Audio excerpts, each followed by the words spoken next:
Welcome to the Full Court Entertainment Podcast. I'm your host, Sheldon Moore. That's my co-host, Charles Jackson. How you doing, brother? Doing all right, man. How you feeling? Man, we're doing a super late episode today.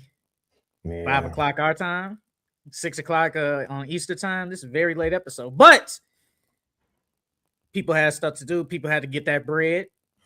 I ain't got no problem with it. So we starting super late, but everything's fine. Everything's cool and dandy. Saw first game. Actually, we saw game 7. Obviously, OKC Spurs. We're gonna talk about that a little bit because we got to get your perspective on it. And then obviously we saw the finals yesterday. But first, we're gonna start with some football. We haven't done football in a minute. We saw two massive trades. We saw one trade that we kind of knew was going to happen, but then we saw a blockbuster trade that happened. But first thing I want to ask you, your boy Caleb Williams is on the cover of Madden 27. So I want to ask you, what's your thoughts on the cover and all that? Do you think he can beat the Madden curse? I'm excited because I think they said it's the first time ever a Chicago Bear was on a Madden cover. So, I'm pretty excited about that. I think it was well deserved. Um, the one thing when I did see, I was hoping it wasn't true because, bro, that Madden curse is real, bro. I think the latest, I forgot who was on the last one, but I remember when Saquon was on there that It was following Saquon year. last year. Saquon didn't do nothing last year. You know what I mean? Usually every time you're on the cover, you don't do nothing. But I do think Caleb will beat those allegations. I don't want to say nothing and put that out in the air, but I do think Caleb can beat the allegations. I hope he do. We need him to. Because our schedule was way tougher than it was last year. And they said he's the first number 1 pick on the cover since Vic. Mm. That was in 2004. Did Mike Vick have a bad season that year? I don't think so. Well, Caleb need to do what Mike Vick did. Whatever Vick did, you need to call him this offseason. Well, before season started, and ask him what he did. I mean, the last couple of Madden covers, Saquon was butt. Saquon What was last before? year, Christian McCaffrey was on 25. I He actually was think he injured. got hurt that year. Yep, he was injured. Yep, it was Josh once he was Allen was hurt. on. Josh Allen was on 24. I can't remember how he played that. Yeah, Madden 23, that was John Madden, so can't really say nothing about that. Then the yeah. 22, it was Tom Brady and Mahomes on the cover. Then in 21, it was Lamar. Then in 20, it was Patrick Mahomes. So I would have to go back and look at their stats them years. I like the man covers. I kind of like it. I think people think it's kind of butt, but I mean, I like it. I like the deluxe one when he's doing the Iceman. His hmm little. I like that one. I like the regular one when he's reenacting that pass when it's against the Packers. That because they showed the video of him reacting it, hmm reenacting it behind the scenes. So I like the man. I like it. I'm glad, the Chicago Bear got it. Let's see if he can keep it up though in year 3 and year 2 under Ben Johnson. So let's hope he can Man, beat the Madden curse. I wonder What? why is it a Madden curse and why the hell it ain't no 2K curse? Because everybody that's on the cover of 2K, they probably I ain't gonna say they play well, but they don't have no bad season or no bad year. But when it's Madden, you on the cover, they got a bad year. Either they get injured or they just don't have a productive year. Well, because it might. Okay, I take that back. I'm not gonna say that. Yeah, a lot of people on the 2K covers really don't have like bad seasons. I would say they might. They're just good. I mean, every player that's usually on the cover, they're raw. But I mean, it's the same way with Madden though. Like I don't know, it's more injury because usually either they, like you said, they either get hurt or they have a down year. I don't know. It's weird with the Madden curse, but hey, let's see what happens. But let's get started. Let's talk about the blockbuster trade that happened. Myles Garrett finally gets traded And the team he gets traded to is the Los Angeles Rams. The Rams get Myles Garrett, and the Browns get Jared Verse, a 27 first-round pick, a 28 first-round pick, and a 29 third-round pick. So you probably had the same reaction as everybody on planet Earth. But what was your reaction to Myles Garrett getting traded to the Los Angeles Rams? I was pissed. I'm not gonna lie. I was hoping it was fake news, but man, I'm pissed because why did he have to come to our division? He could have went anywhere else, but you chose to come to our division, bro. It was our conference. So man, I ain't gonna lie, I don't want to see that man. I don't want to see that man this year, but we gonna have to. Y'all play them this year? Do we? I think we do, don't we? I can't remember the schedule. I don't think I could look real quick, but keep going. I'll look real quick. But anyways, or even have the chance of seeing him. I don't want that. But I think it was a good deal on the Rams part and the Browns part. The Rams, they get a D that can bring some pressure to the quarterback to replace basically what Aaron Donald did. What's crazy is they don't play. Mm-hmm. What's crazy is I was thinking, I think they had pulled up a tweet of Aaron Donald talking about if Myles Garrett come, he gonna be ready. And it was like #ready or something like that. I was like, dog, if he comes out of retirement, that is insane.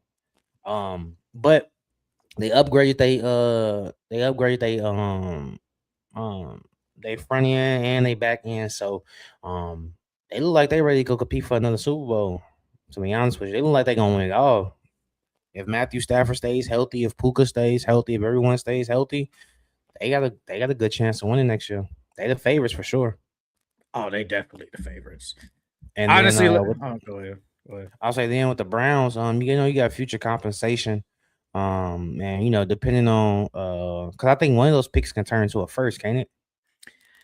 I did see. I think it said one of those picks, it said if the Rams trade Myles Garrett to basically an AFC North team, it could turn into a first.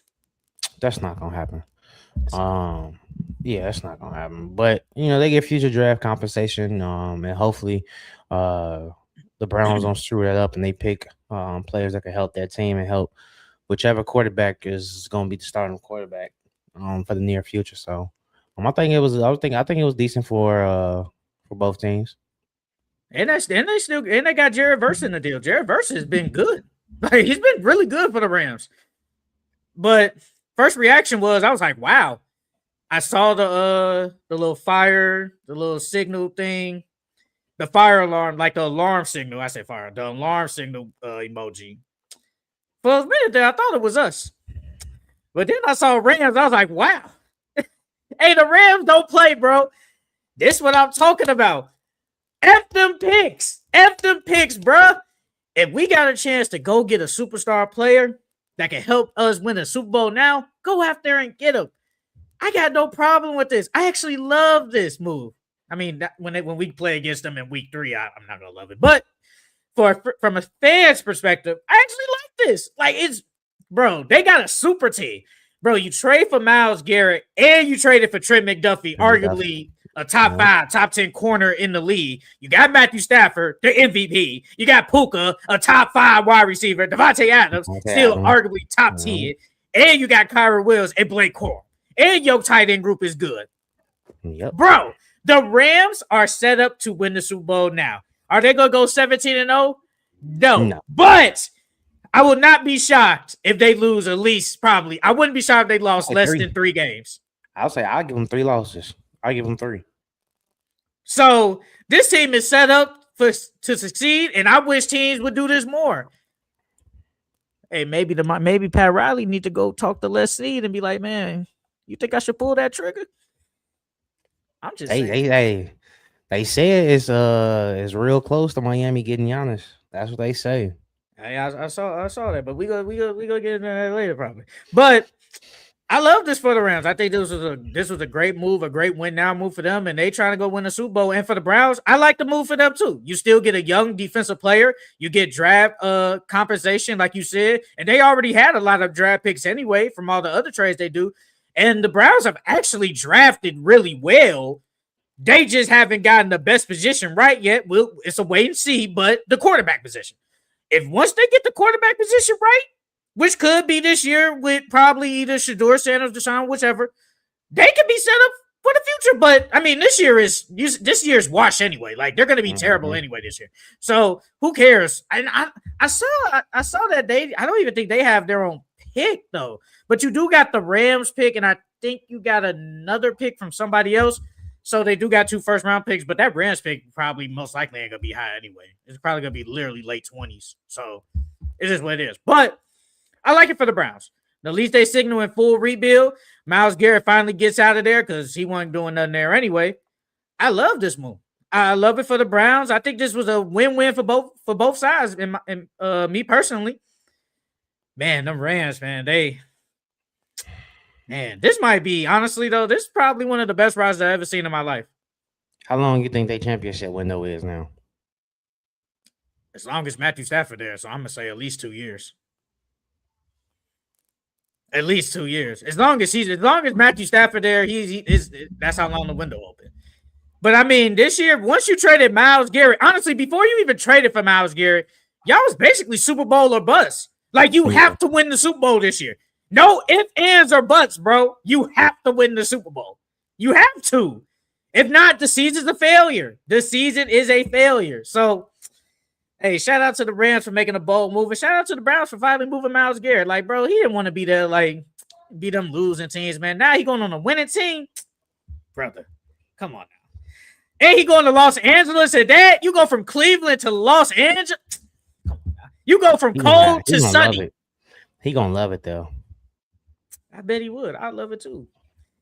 But we got to talk about another trade that happened. This trade, obviously, we've been talking about this trade for a minute now, but we kind of knew it was going to happen. The Eagles, my Philadelphia Eagles, traded A.J. Brown to the New England Patriots for a 2028 first-round pick and a 2027 fifth-round pick.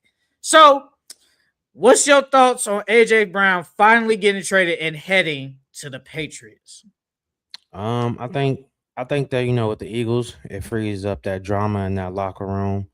Then with the Patriots, Drake May finally gets him a real. I mean, Stephon Diggs was a number one, but Drake May gets a really talented wide receiver. I think that it'll definitely help them this season. Only thing is, I hope that AJ doesn't bring that drama to that locker room. I don't know how true it is. I didn't really do my research. I seen like a little post somebody shared in the group chat I'm in.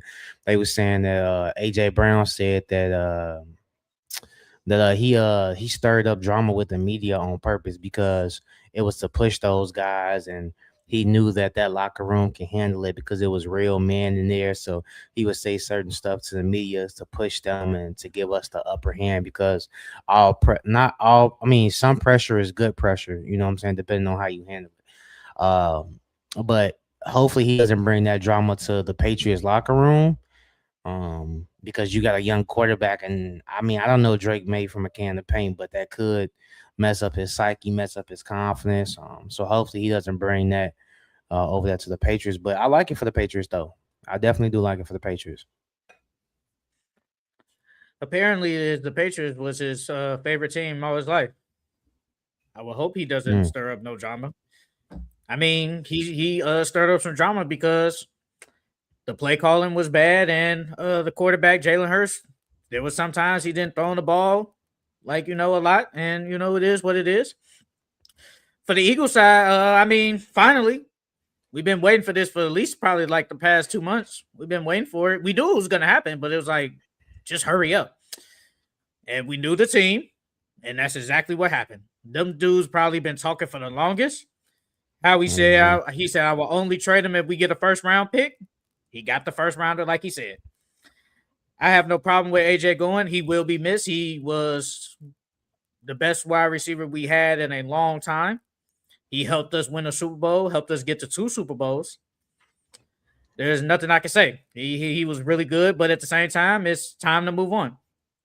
Just like he said with Jalen Hurts. He said, we aren't as cool as we are now. And life goes on. life goes on. He said there's no bad blood, which I probably agree. Do I see them going to dinner anytime soon? No. Hell no. No. Do I see them if they see each other down the street? Do they dap up? Yeah, I can see you dapping up. Probably. But do I Nah, see you get a the little head nod. Get a little head oh nod. okay. Okay. I'm cool with that. I'm cool with a head nod. But that's it. You know, it is what it is, but it's time for him to move on. Now he goes to the Super Bowl runner-up. He gets to play with a young quarterback in year 3. Got Mike Vrabel, coach of the year. I think he's gonna thrive over there. I really do. He's declared number 1. And they got Romeo Dobbs. Hey, Patriots got like position group wise.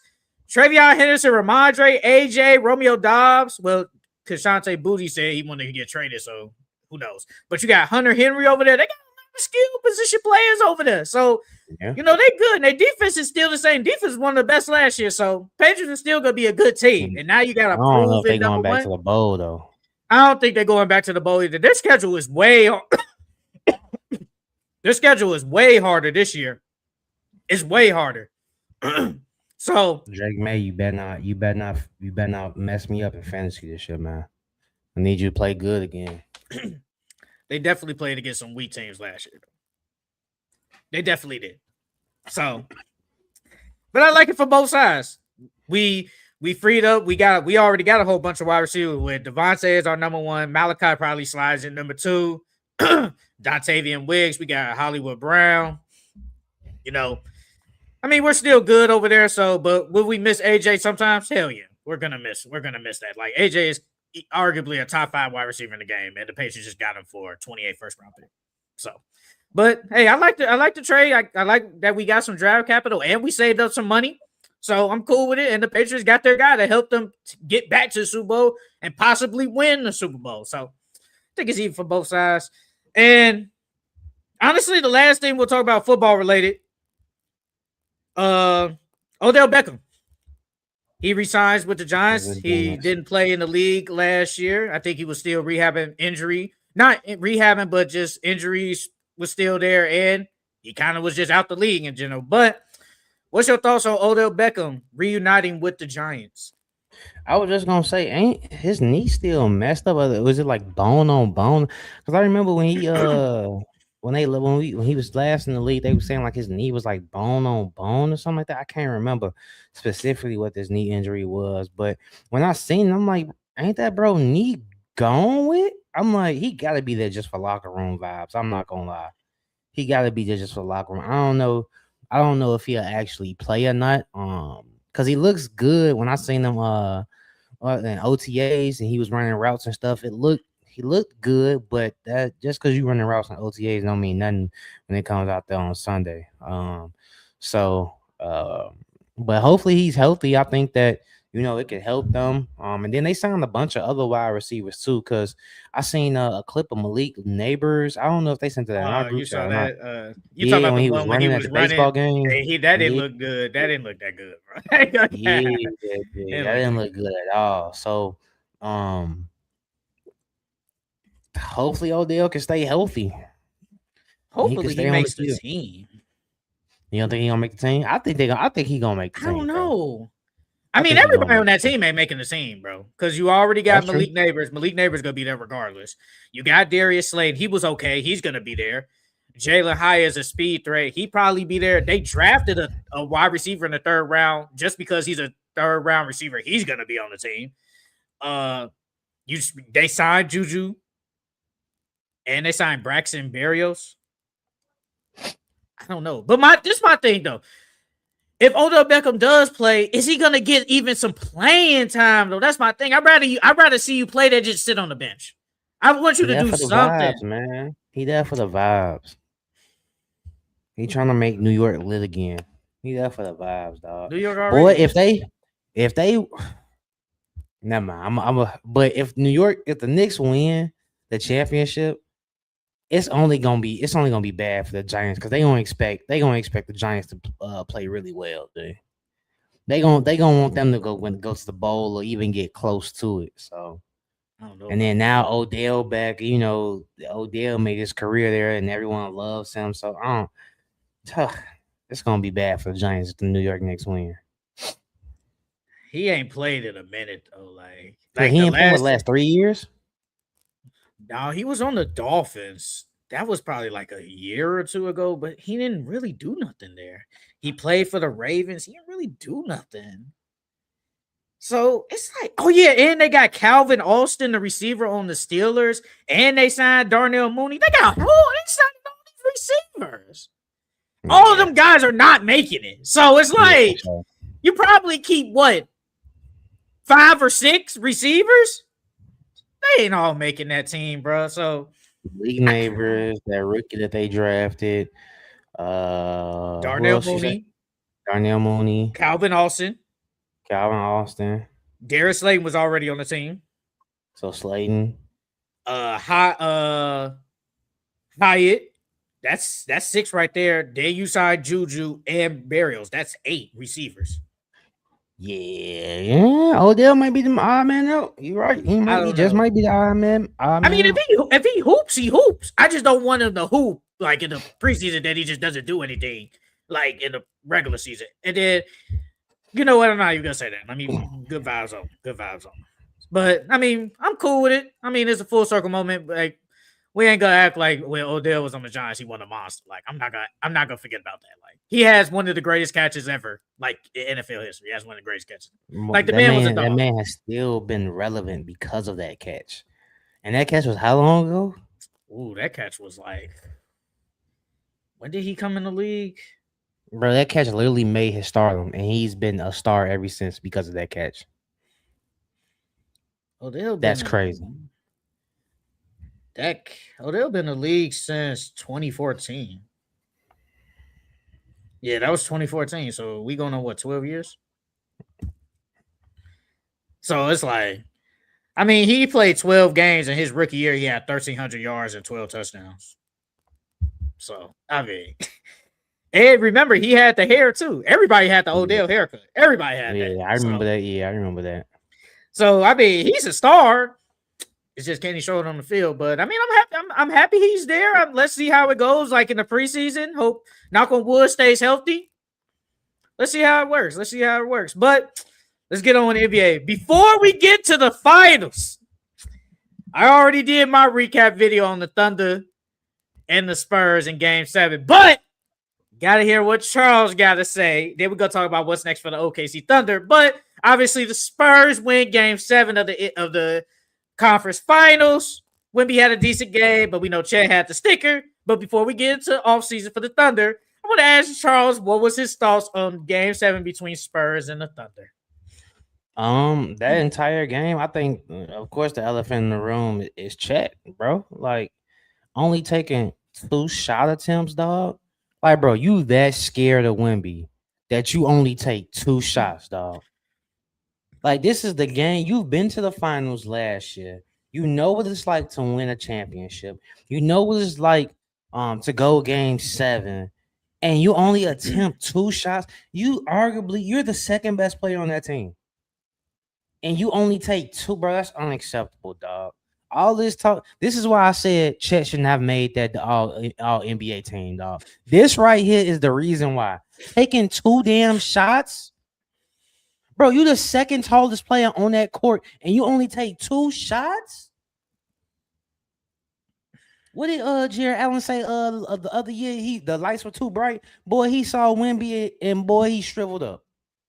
I don't want to hear I don't want to hear nothing about Chet is a unicorn no more. I don't want to hear nothing about Chet is this really great play. I ain't trying to hear none of that because ain't no great player taking 2 shots, dog. And they talk about he a dog. You ain't no damn dog. A dog ain't gonna take 2 shots in the Game 7 in the Western Conference Finals. A dog is gonna go out there and shoot 0 for 13 if they got to. 0 for 14. At least you attempted some shots. Your scary ass didn't even attempt no shots. What are we doing? And then SGA, they asked SGA, they say, "Oh, SGA, are you gonna talk to Chet?" He talking about some Chet already. No, obviously Chet don't know shit because if he did, he would have showed up in Game 7. He didn't show up at all. But shout out to the Spurs. They got it done. I didn't like the fact that Wemby cried though at the end, and the only reason why I didn't like that is because it showed like it felt like that was his finals. You know what I mean? Like he did everything that he could, and they finally won a championship or whatever like that. And it's like, bro, you still got 4 more games to play. You still got a whole nother series to play, dog. Like, why are you crying right now? Like, don't get me wrong, I'd be happy because these are your rivals, and you wanted to beat them really bad. But at the same time, bro, you supposed to be even kill. I think KG said it the best. KG was like, bro, you're supposed to be even kill. You know what I mean? Like, I ain't nobody mad at you because you cried. It's when you cried. You cried after the Western Conference Finals and not after the finals and winning it. But yeah, I didn't like that. I thought SGA did everything he could to try to help them win. But I really think if Chet would have showed up, they probably would have won that game because they only lost by 8. So if Chet gives you anything, y'all might win. But I thought it was a great game 7. I really did. I thought they played great defense on Shea and told everybody else, all right, go ahead and do your thing.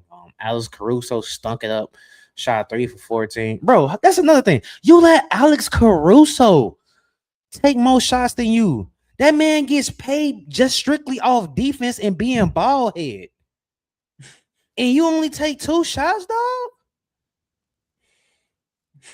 But Cason Wallace, I think Cason Wallace showed that he's worth it and that he should be on this team. And if they let him go, that'll be bad on the Thunder.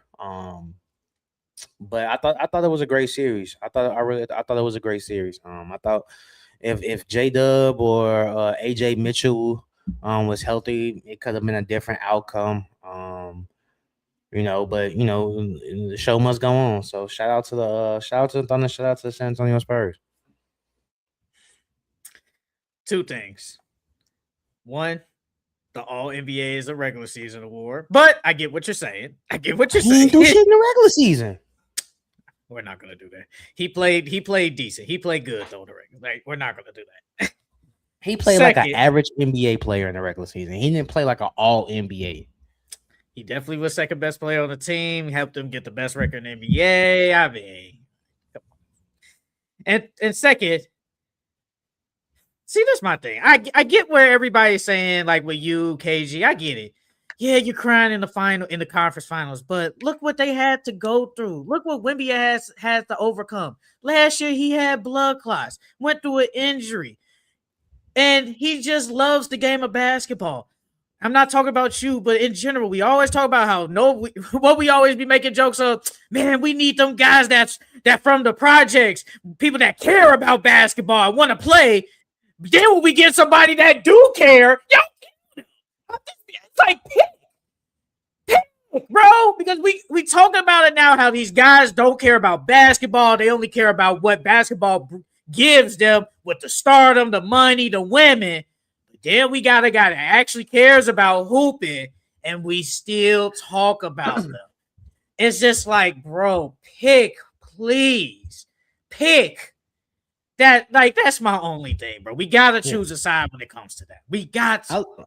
I actually loved him showing the emotion. It was just he did it at the wrong time. I know he couldn't hold it in because, that series took a lot, from the physicality. And like you said, going through the blood clots and stuff like that, he probably didn't know if he was going to ever play basketball again going through that type of stuff. So, I get why he was crying. It was just, I wish he would have just held it in because now that gives the other team ammo too now. Because now they look at you like, oh, this man's soft.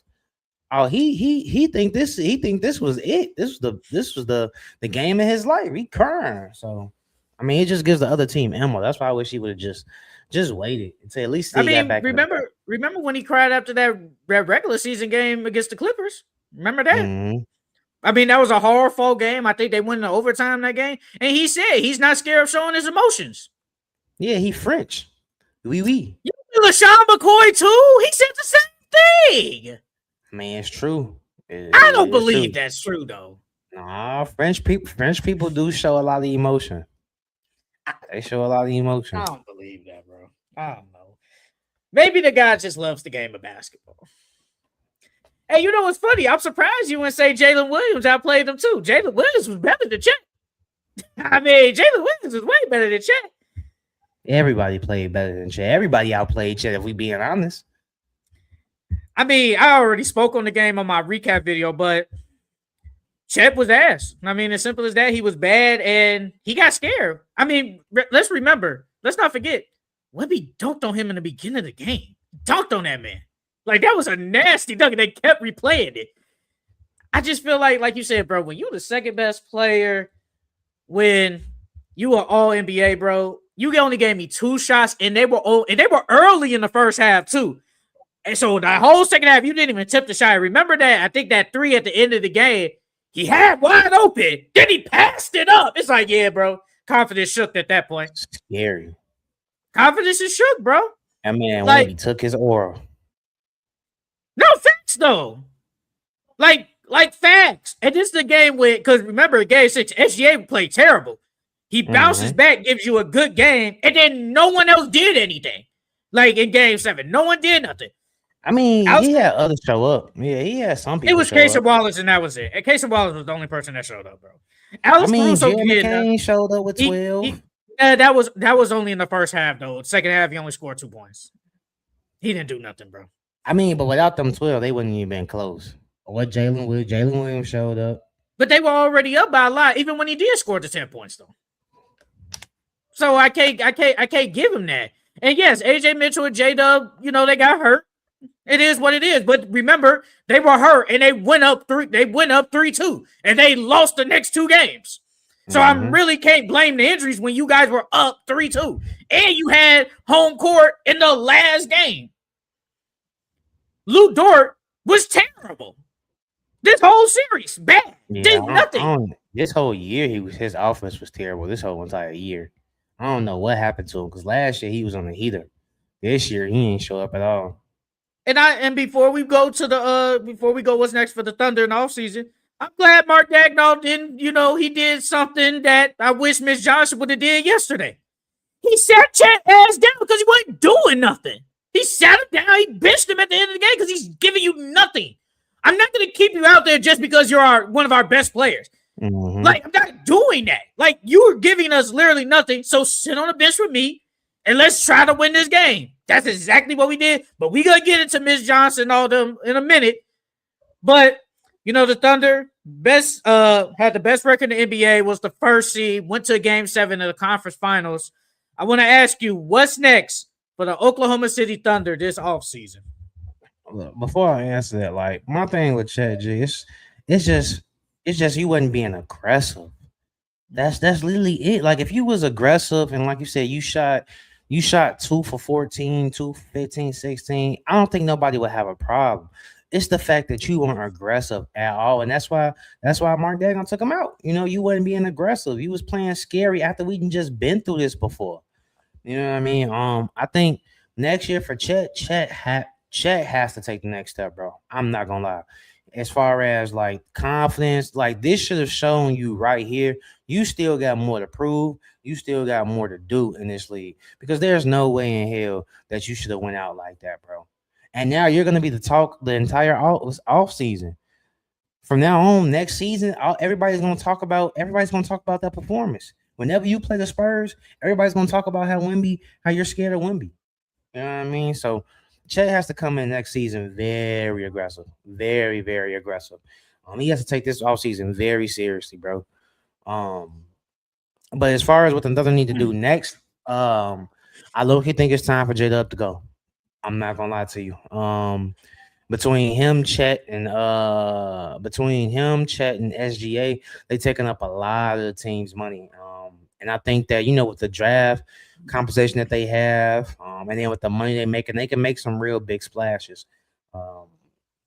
I seen a trade about them going to go get Giannis.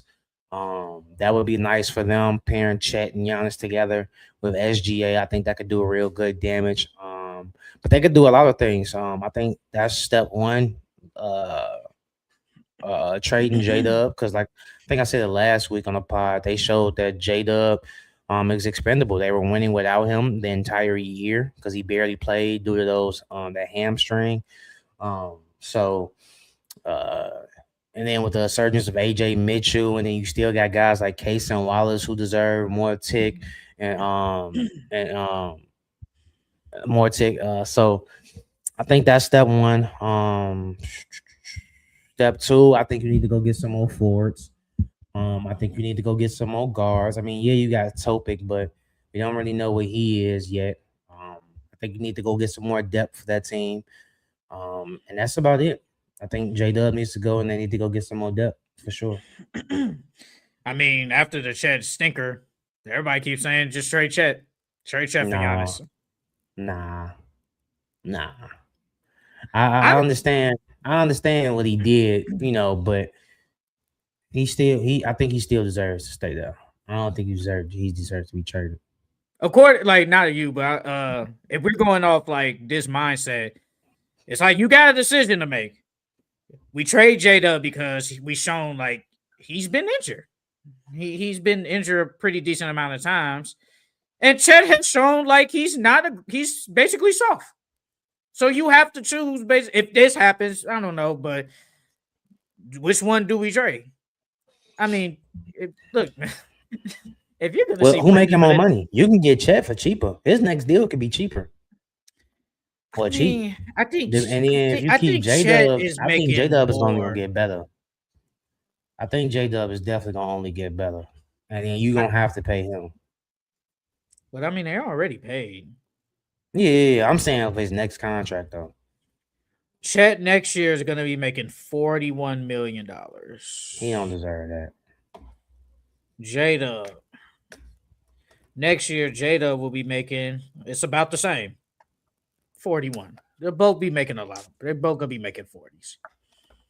So, you know, I mean, somebody said it the best. Sam Presti acquired all this draft capital. It's time to use them motherfuckers. It's time to use Yep. them picks, brother. Yeah. What's the point of keeping all these picks if you're not gonna use them? Shout out to the 10 people.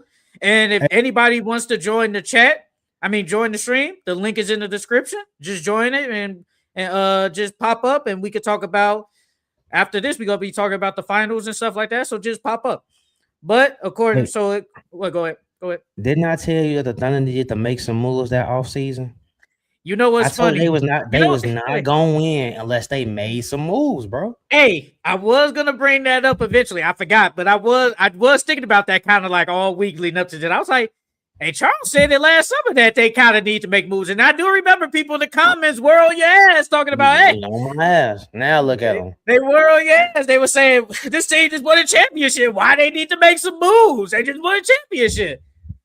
I remember that. So, and I was like, Charles, hey, he was right.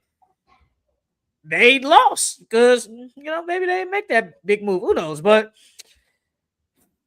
so it says Holmgren and J Dub, their max extensions kick in next year. They got team options on Hardenstein for $28 million, Dort for 18, Casey Wallace has 7, Kendricks has 7, and McCain has 4.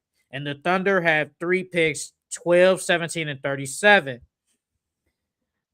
So from what I've been seeing, they said that they probably decline Hardenstein, but sign him back cheaper though, for a cheaper deal. They said Luke Dort might be the guy that's the odd man out. Yeah, for sure. You could replace him with Casey.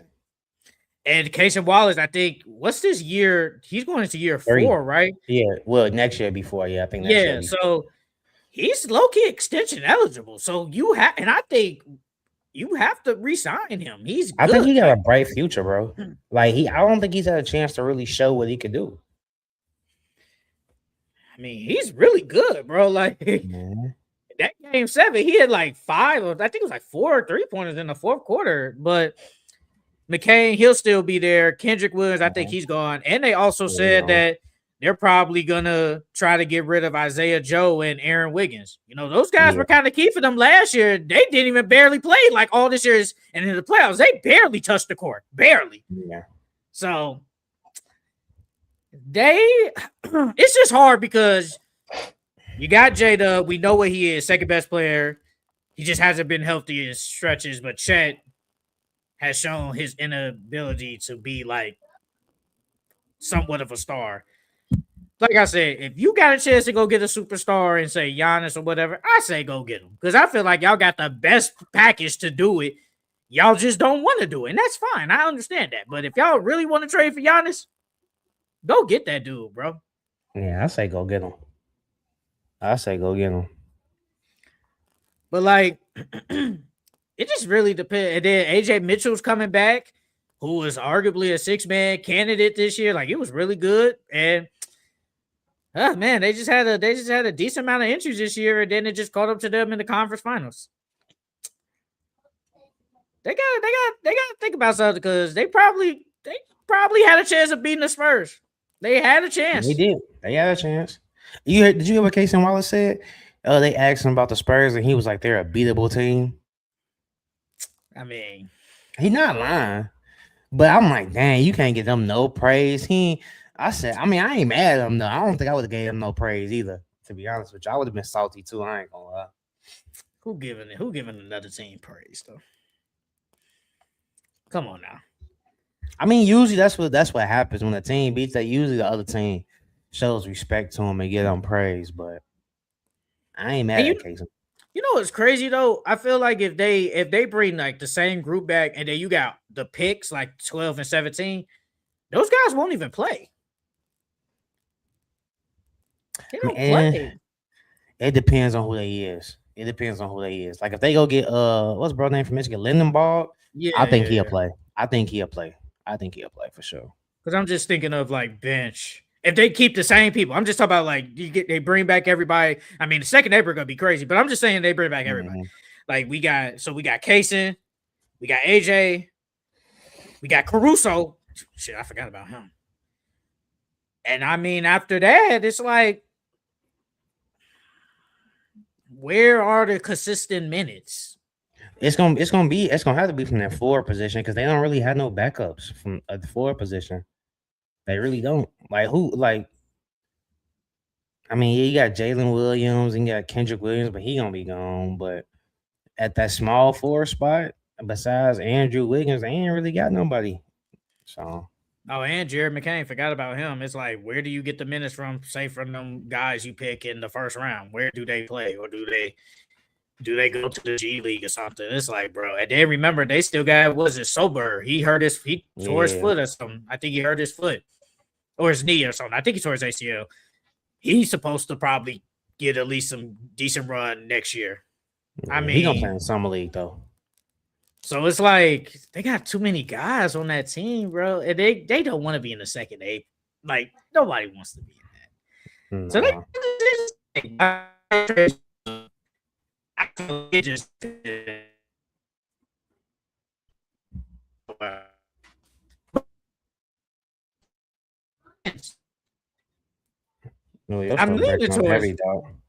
I'm leaning towards trading Chet. You said what? I'm leaning towards trading Chet.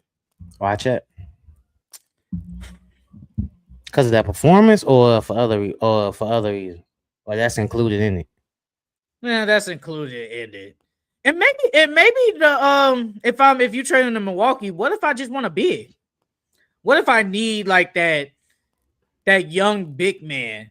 And then Chet is not the biggest guy. I just saw Wemby, who's probably weigh 20 more pounds than him, or 10 pounds more than him, just destroy him. Do I really want to have taller people do have more mass. Like 3 inches taller than him, maybe 4. Yeah. But I mean, like you said, bro, he wasn't aggressive. He didn't attempt a shot in the second half. You watch SGA just go out there and carry y'all. Like, he carried y'all. He tried. But you just didn't do anything. Hey, I say this thing about J-Dub. I said I would not play that man in Game 6, and they played that man in Game 6. Bro, he looked like a shell of himself out there on that hurt ass. Shit, he reminded me of Aaron Gordon. When Aaron Gordon went against him. Looked worse. Yeah. At least Aaron Gordon. Bro, Aaron Gordon, I think, gave a double-double in that Game 7 when they played the Thunder last year. Bro, J-Dub played 10 minutes and gave you literally a point and I think a assist. He couldn't do anything. And then they ruled him out like a day before Game 7. I'm like, yeah, bro, I don't even know why you put him out there. You knew that man was hurt. I don't even know why y'all put him out there. I mean, I'd rather would have played him in Game 7. even if he did wait, it's probably gonna be the same outcome. Probably. But what y'all think in the comments? What y'all think? What should the Thunder do this offseason? Should they just keep the same team running back, or should they finally make that blockbuster trade? I do got a couple of takeaways. Then we'll go on to the NBA Finals.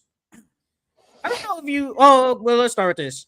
Your guy Jalen Duren, contract with the Pistons is expected to be in the ballpark of 5 years, 200 to 220 million. You said 200 though. You say you're cool with 200. I'm cool with 200. If I'm him, I'm cool with 200 too. I'm cool with 200. He's gonna get the bag. They're not letting him go. They said the Orlando Magic are unwilling to trade Franz Wagner or Paulo Banchero for Giannis Antetokounmpo. Did you see that they said they tried? They was talking about that at the trade deadline. They was gonna trade Paulo for Giannis. Like, at the trade deadline? Really tripping now. They're tripping. Who's tripping? Who's tripping? Which one? Orlando. Who's tripping? Oh, Orlando. Okay. Trying to give up Paulo? You're tripping, dog. I give up Franz. I think if you're Milwaukee, I think you want Paulo though. Oh no, for sure. Yeah. Yeah, of course I want Paulo. He's a better player, but if I'm Orlando, I'm not trying to give up Paulo. I think I saw something. It was like Paulo and Jalen Suggs for like Giannis. And I think they put Bobby Portis in there. Low key, Jalen Suggs might got to go. I ain't gonna lie. Does he really gotta go? I mean, he was bad. He stunk it up in the play. He stunk it up, man. And then he's always injured. I like his defense though. He's a really good defender.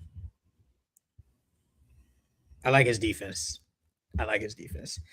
Hey, I mean, you can play Anthony Black out there. They damn do the same thing. You could. Anthony though. Black is bigger. Pause. Is he ready though? He better be. Is he ready though? He is 2 years in the 2 years in the playoffs. He's going into year 3, or was he going to year 4 I think too? Year 3. I think it's year 3 for him. I think it's year 3. But is year 3 right now, or next year will be year 3? I think next year will be year 3. Hold on, let me see. But regardless, you still had the last 2 years. Y'all made the playoffs, so you know what playoff basketball is like. And his jump shot before he got injured during the season, his jump shot it looked like he got better. So I mean, it looked like he's improving. So if I'm them, Suggs can go, bro. He can go. He always injured. He stunk it up in the playoffs. Yeah, next year he going into year 3. No, year 4. Year 4. Oh, year 4. So he's contract eligible too. It's gonna be interesting because they got a lot of people on contract. So, hey, this is funny. People will on your head about like you don't think Wemby like the best, yada yada yada. People will talk about you as a hater, yada yada. And then you was like, you said you're not gonna glaze get Wemby, but did you see Wemby is gonna be on the cover of 2K27? I'm not surprised. What's so funny? What? They announced this in June, and then I went back and see when was the last announcements. They announced the covers in July. They announced him already in June. That's what I'm saying. See what I'm saying? They didn't even win nothing yet, and they glazing this man. Just imagine if they win, how much glazing they gonna do. I'm not saying he ain't deserving of it, but it's like, bro. Because I really went back. I was like, when did they announce Shea on the cover? It said they announced it to the public in July. He already knew he was on cover. If you watch Starting 5, he knew that by Christmas. He was on the cover. I think the same with Jason Tatum, somewhere around that time. But they announced like both of their covers in July. We saw Wemby. This was before the finals started that they announced him as the cover. I don't think 2K announced it, but the leaks and all that. They announced it literally early June. I was like, man, Charles was talking about how they be glazers, man. I'm like, this is an example of glaze. Announcing Wemby a month before. Hating on Wemby in the comments, huh? They said I was hating on Wemby in the comments. Oh yeah. They definitely said he was hating. Oh yeah, definitely. Damn. Yeah. Let me see. Let me pull some. Let me see if I can find it. Yeah, they Which definitely video say. was it? Oh, which one was it? Hold on, let me see. Because I don't really check the comments like that. The hate gonna be louder than the love, so I'd rather not even look at it.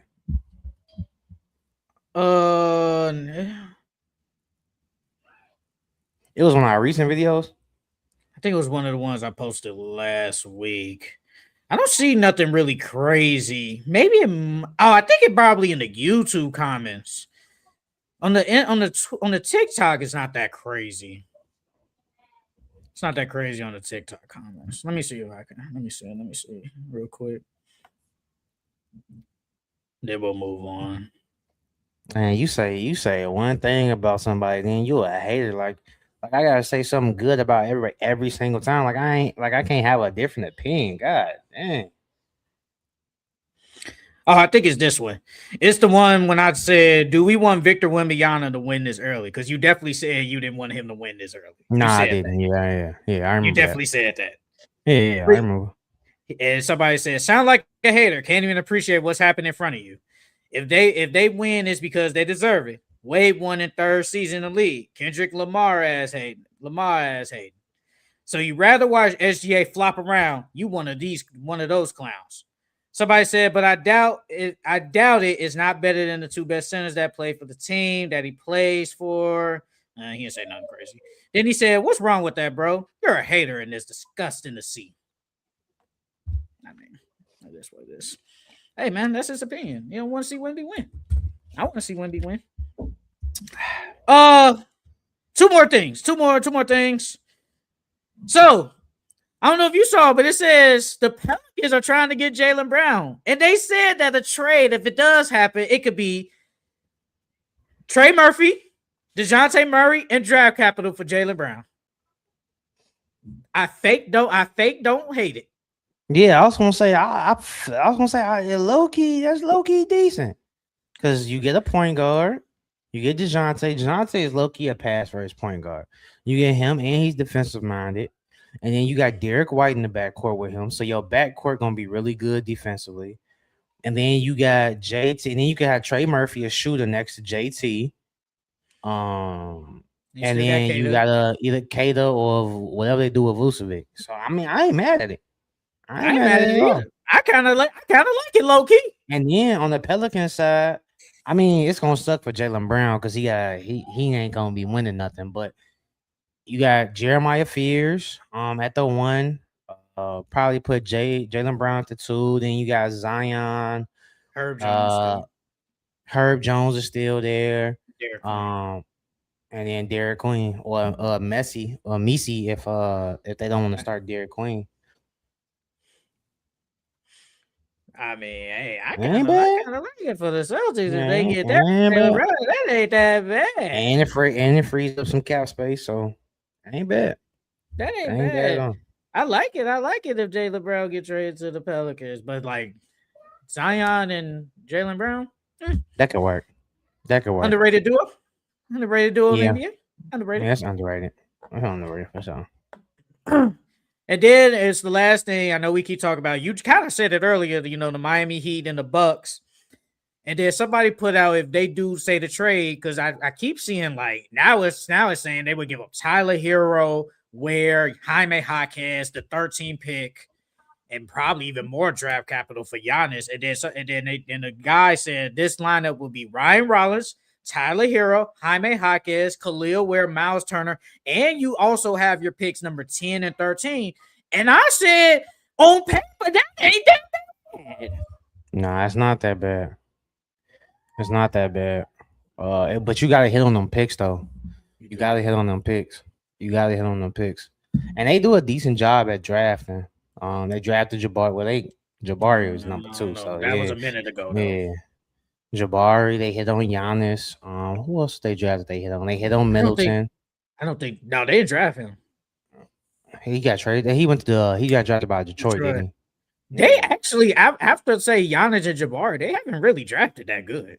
I don't think they drafted. I mean, because remember we kind of went over that like months ago how they didn't really draft nobody really that good. Like they don't draft that good. So this starting lineup on paper isn't really that bad. I think this team could Ain't compete for Kevin say a Porter still play-in. there? Who? Oh Kevin Porter. He's still, yeah. We go by this, yeah. Yeah, this ain't bad. This actually isn't the worst trade. And whoever you get at number 10 or 13, I kind of like it for the Bucks if this happens with the Heat. And now they keep saying Portland is not going to be in there. They keep kind of saying Celtics ain't going to be in there. Who knows? But it sounds like they keep saying Giannis wants to stay in the East. And I actually get him. He ain't trying to go over to the West where it's a dogfight every time. I don't blame him. I'm trying to go through the East. And if he wants Brogdon. to. I'm sorry. I'm bad. I'm still looking at Brogdon. They drafted Brogdon. What year was that? Hold on, my bad. I just had it.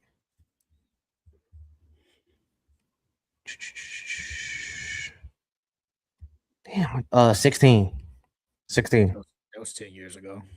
Yeah, I'll say that's the only other player. Was the last good player they drafted? Yeah, the last good player they drafted was whatchamacallit. And everybody else was ass or was like just not really that good. They weren't really that good.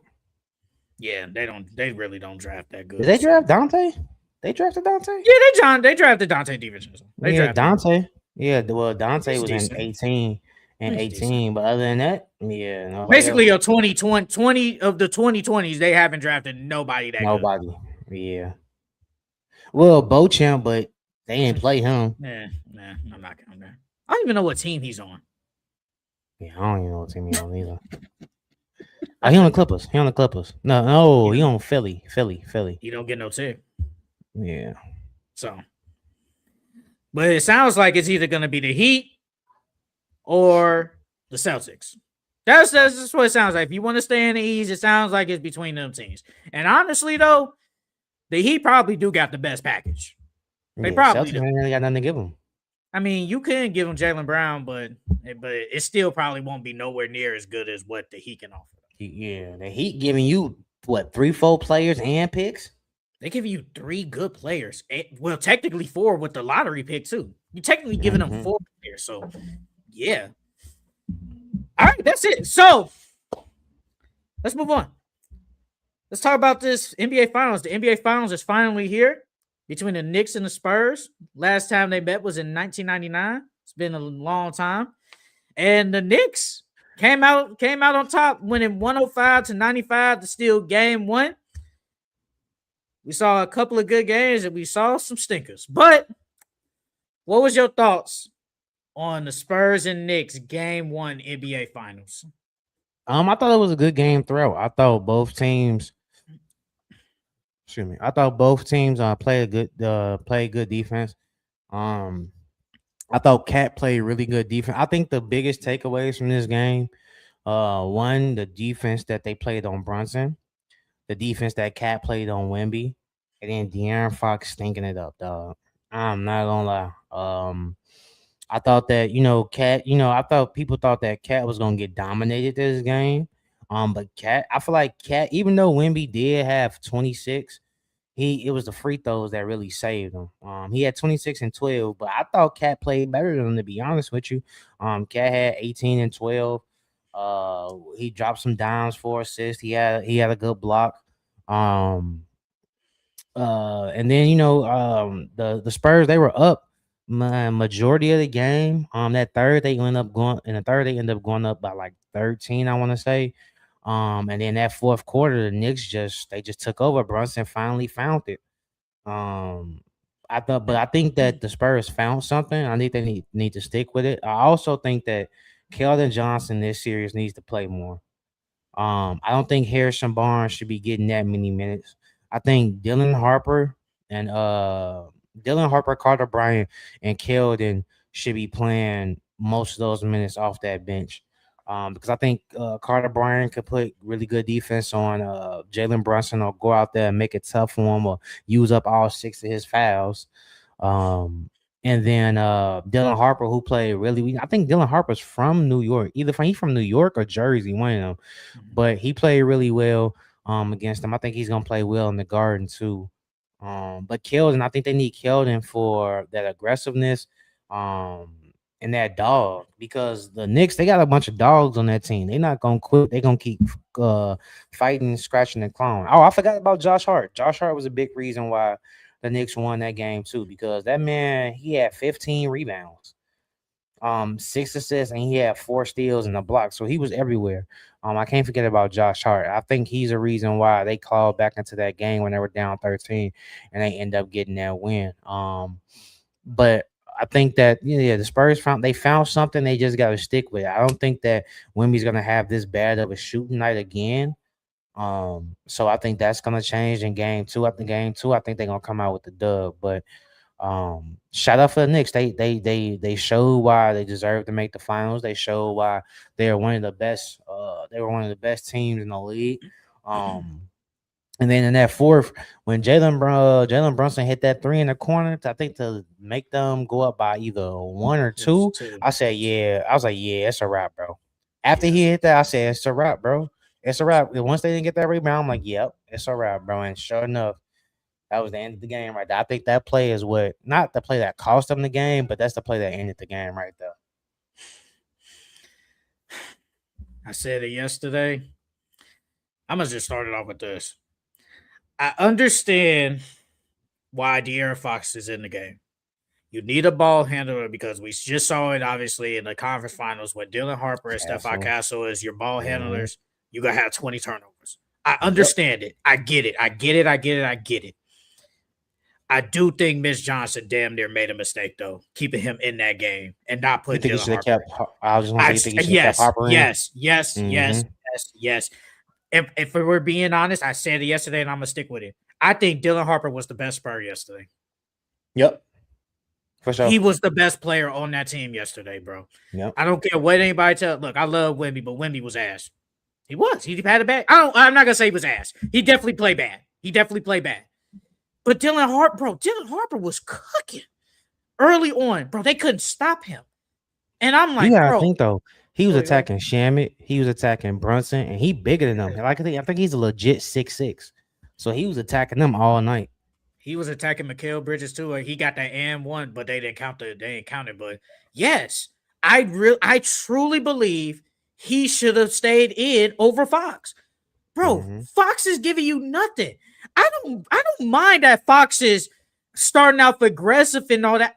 Just hit your damn shots if you're gonna do it. You're not hitting your shots. You're giving us nothing, literally. And I do believe if Harper is in the game, I think they probably win. I truly believe that they probably win the game. Like, look, Stephon Castle, you talk about it. Honestly, you talked about this before the playoffs even started. Are you confident in his jumper? Yesterday, his jumper wasn't helping him. I think he was attacking. He was bullying them down low, but his jumper kind of failed him yesterday. And honestly, though, Champagne, he started out great. He had 5 3-pointers in the first half. And next thing you know, he only scores 1 point the rest of the second half. Nothing else. So it's just like... That man had a turnaround 3. I said, bro, you too cocky too early, bro. The game ain't even over with yet, bro. And it's the first half. When he was drawing with Alvarado? Yeah. I'm like, okay, because I ain't gonna lie though, in that third quarter, I didn't think the game was over, but I was like, it's getting spooky for the Knicks now. They up by 14. It's getting kind of spooky. It's getting spooky. I didn't think it was over, but I'm like, it's getting spooky. But Devin Vassell gave you nothing. The bench gave you nothing outside of Dylan Harper. I don't even know why Harrison Barnes is playing 12 minutes. I don't even know why. I'm confused. I don't get it. Like you said, how is the 6th man playing less minutes than literally a legit bench player? How does that logic work? How? I don't get that. Lou Cornett, look, he had one of the greatest blocks in probably NBA history, but goddamn, man, sometimes he does nothing, bro. And real quick, though, we didn't talk about that in that game. If Lou Cornett don't get that block against OKC, they probably don't win that game. I ain't gonna cap. I'm not exaggerating. That block was one of the best blocks, probably NBA history against OKC. But that's neither here nor there. Carter Bryant, I know his offense ain't all that, but like you said, he's a great defender. And I think Stephon Castle said it. They did what they were supposed to do against Brunson. Dave Mm-hmm. bro said, bro, it took 31 shots to get 30. So I think y'all did a good job on him.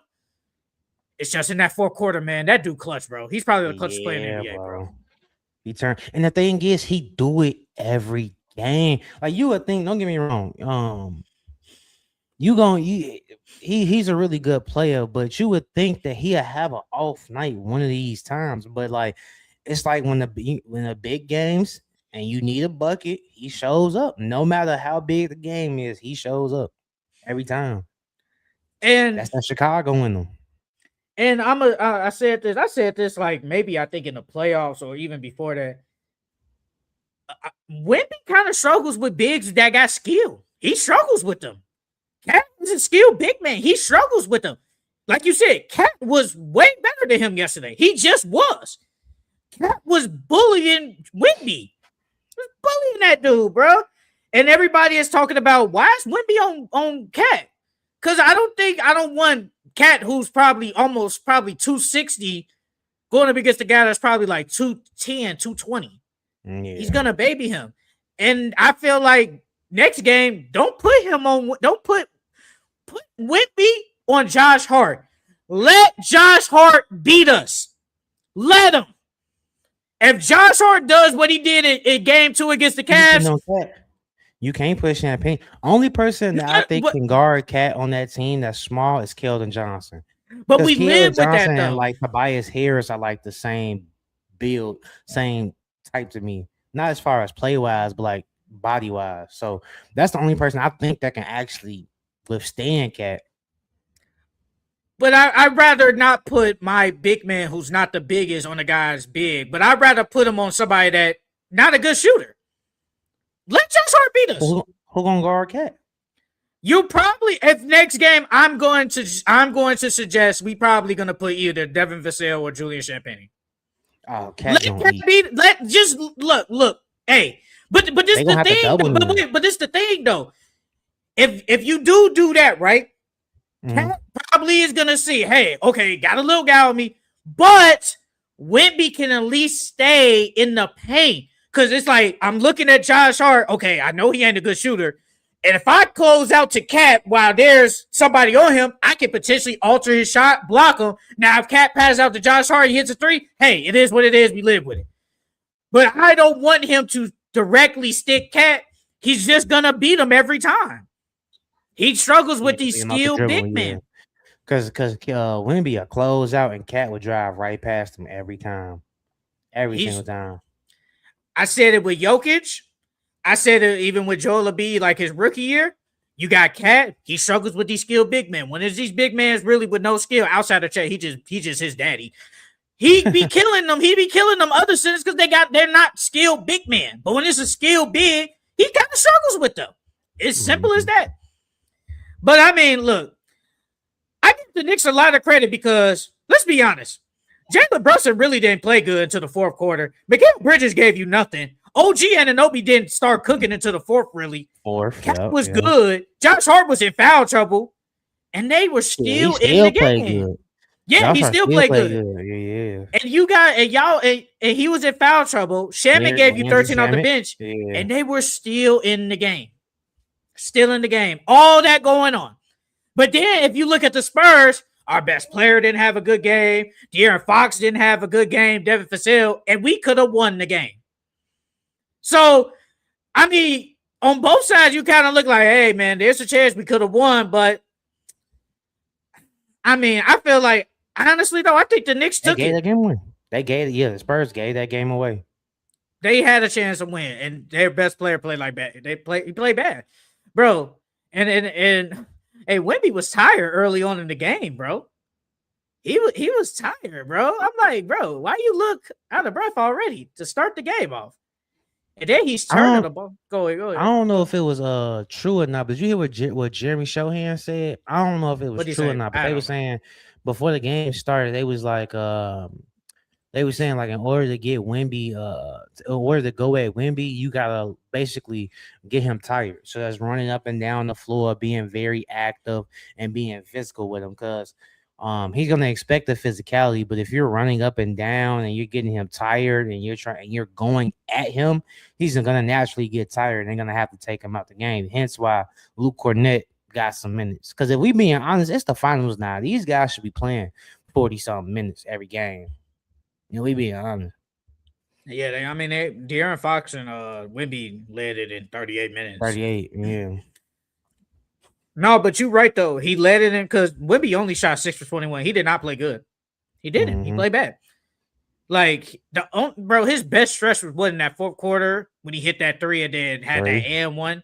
That was his best stretch because the first half he wasn't giving you anything, and he turned the ball over so many times. It's like, brother, come on now.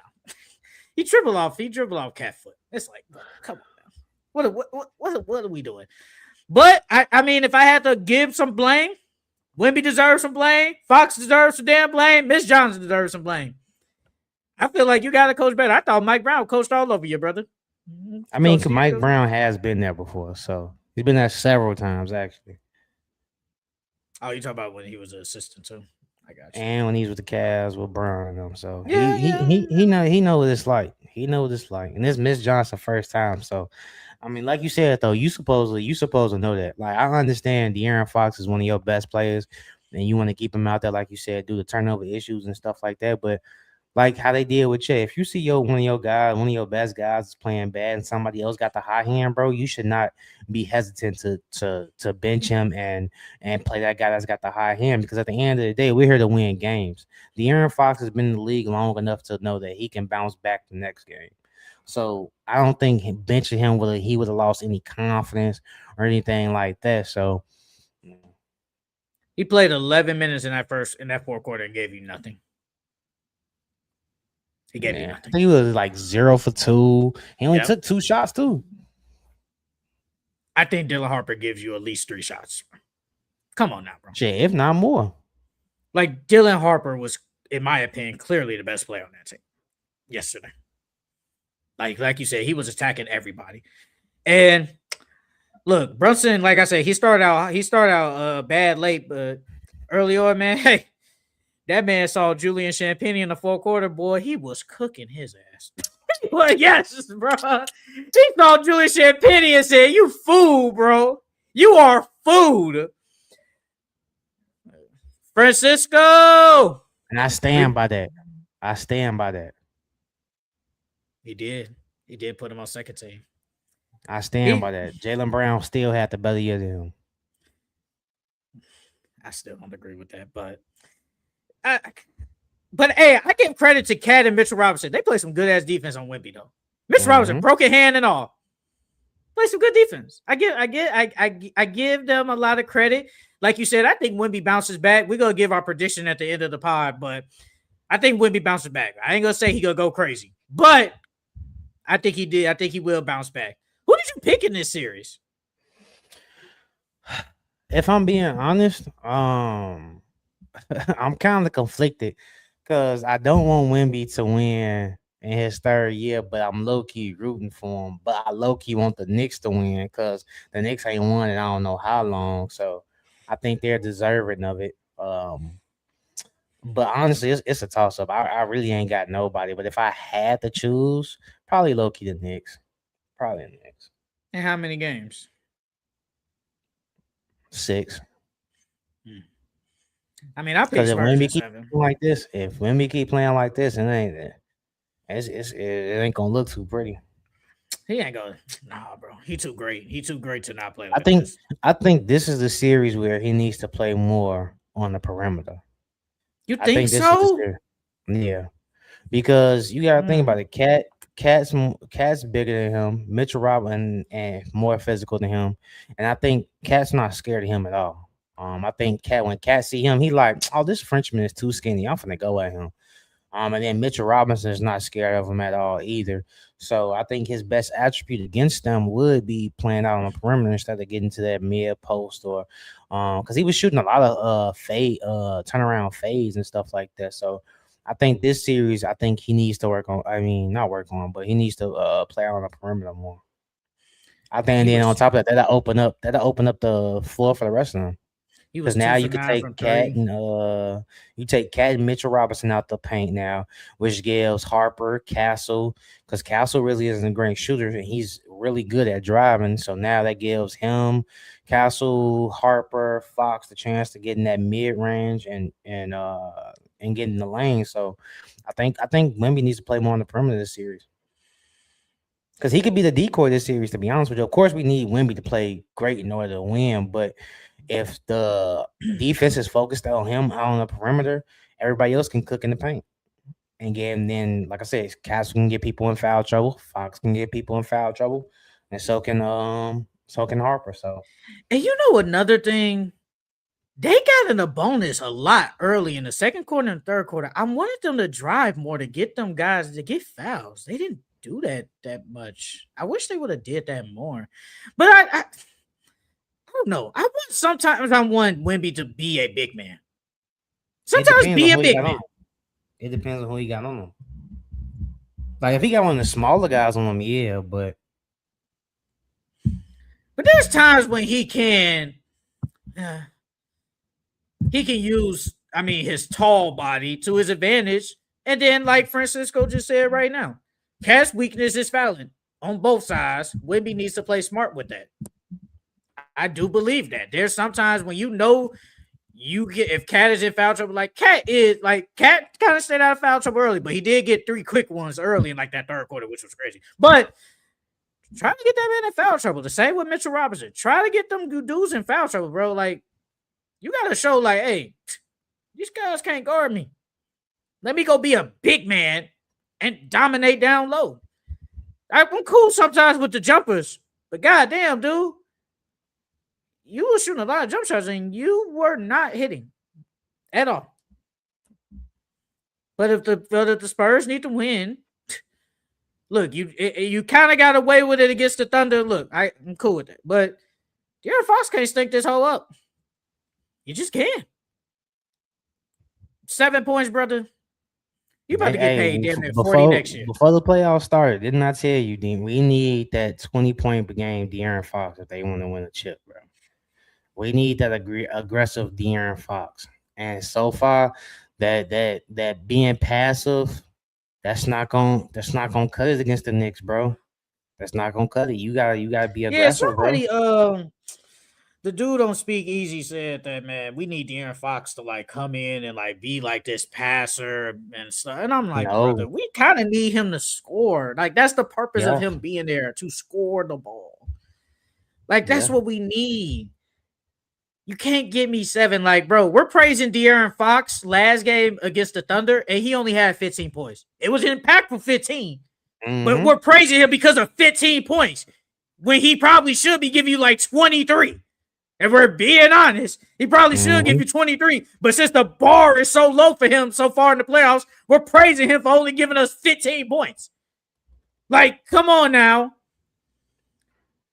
I don't think, if we're going into the season, obviously, nobody expects Stephon Castle to be the second best player on the team. Nope. Third? No one expects yeah. I can say third. Third or fourth. He's been the second best player this playoffs for them. And De'Aaron Fox has probably been what? 4, 5. Fifth? 4 or 5. Because I'll probably put Champagne over him. I'll put Castle, Wemby. Him and Vassell's a toss-up. Yeah, I was going to say Dylan Harper in there too. So, look, we need less Luke Cornett minutes. Look, he played 10, but he gave you no points and 1 rebound. He's just there. We definitely don't need 12 minutes of Harrison Barnes. I don't get it, bro. Yes, we do need Keldon Johnson, but sometimes Keldon be tweaking. Sometimes he be tweaking. Sometimes, bro. I'll be bro, sometimes I get it. You 6 man a year. You a good player, bro. But sometimes he be man, I'm about to take this myself, and I'll be no. I'll be no. I mean, bro. You gotta think he was a 20-point per game scorer in the league. He can put the ball in the hole. That was 4 years ago. But he can put the ball in the hole. So but I'm not mad at him being aggressive though. I'd rather him be aggressive and not scared to shoot. I want more than 8 minutes, but sometimes, brother, know your role. Your role really is basically a spot up 3-point shooter. Yep. Yes. Corner threes and defense. That's basically your role, brother. And there's nothing wrong with that. Because he did that in game 7 against the Thunder. He hit some timely threes in the 4th. That's what we need from you. I don't need you to go 1-on-1. I don't want that.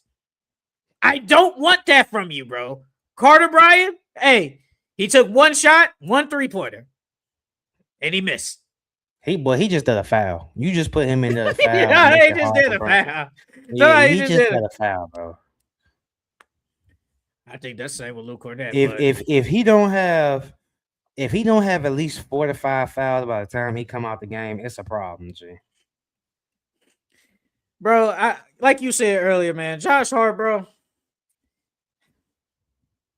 He might be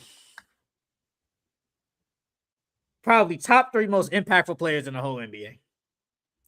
Oh, I was gonna say, is he one of the greatest role players of all time?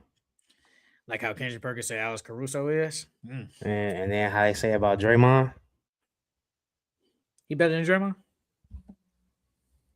Prime Draymond? Nah. I don't think he better than Draymond. I don't think Prime Draymond. He's not better than Draymond. I think it's close. I don't think this Josh Hart is close to prime Draymond. This Josh Hart. I think Josh Hart is a really great defender. He's a really great rebounder. He's a good passer. He's a better scorer than Draymond. I mean, if I think Josh Hart could play the same role Draymond did if he was on that Warriors team. So you think they win 4 championships with Josh Hart instead of Draymond? Nah. Honestly, I don't know. Bro, Draymond Green is one of the best defenders of our generation. Like, come on now. Draymond is like I'm not taking nothing from Draymond. Draymond's he's a really good player. You said him and Josh Hart, you said I think I never said Josh Hart was better. I just don't think I don't think Draymond clears him though. I don't think it's like a peak Draymond though. I don't think it's clear. Defensive player of the year, Draymond Green. I think it's close. I don't think Draymond's up here and Josh Hart's all the way, not even in the screen. You know, it's probably like it's close. That's kind of too far apart. You could say it's somewhat of a clearing. Okay, what about Caruso? Is Caruso now better than Pete Draymond? Caruso not better than Pete Draymond. Draymond impacts the game more. I don't know how Josh Hart be so like he's like what 6'4", but he be getting like 10 rebounds every game. I don't get it. Like we always say, bro. You have to want to rebound, bro. Look, if Josh Hart can get me this is a side note. This is a side note. If Josh Hart can get me double-digit rebounds, Jaren Jackson, you should not have a problem. You should not have a problem, dog. And Jaren Jackson's damn near 7 foot. He got about 7 inches, 6-7 inches on. Is he 7 foot now? I thought he was always like 6'10". Or maybe he came in at 6'10" and then grew. Yeah. Because that's usually what happened. Because Tatum said he grew once he got in the league. You know what's he said he grew like 2 inches. Yeah, Jason Tatum said he's like 6'10". Mm-hmm. You know what's funny? Josh Hart last year averaged 9 rebounds per game. And then the year before that, he averaged 8 rebounds per game. Jaren Jackson doesn't even sniff 8. I don't even think he sniffed 7. If we're being honest. Even 6. I think it's like 5. Yeah, he gets 6. Nah. I get 6? Okay. I think it's 6, bro. 5 is crazy. That's crazy. To average 5? That's crazy. Nah, that's kind of what Francisco said. Francisco said, not gonna let the Spurs going to smack the Knicks at least 2 or 3 times with normal shooting nights, but they need to play smart. The close games like game one. I don't think we're gonna get like nobody's getting smacked this series. I don't see nobody getting smacked. I don't think it's smacked. No, I don't either. Well, you close. His best rebounding season was in 22-23. He averaged 6.8. And the next closest was in 20. Well, I don't count. He didn't really play like that. He played 48 games, so I'm not gonna count that. I'm not gonna count this past season. So I'm gonna go with year 4. He got 5.8, which is the same this year.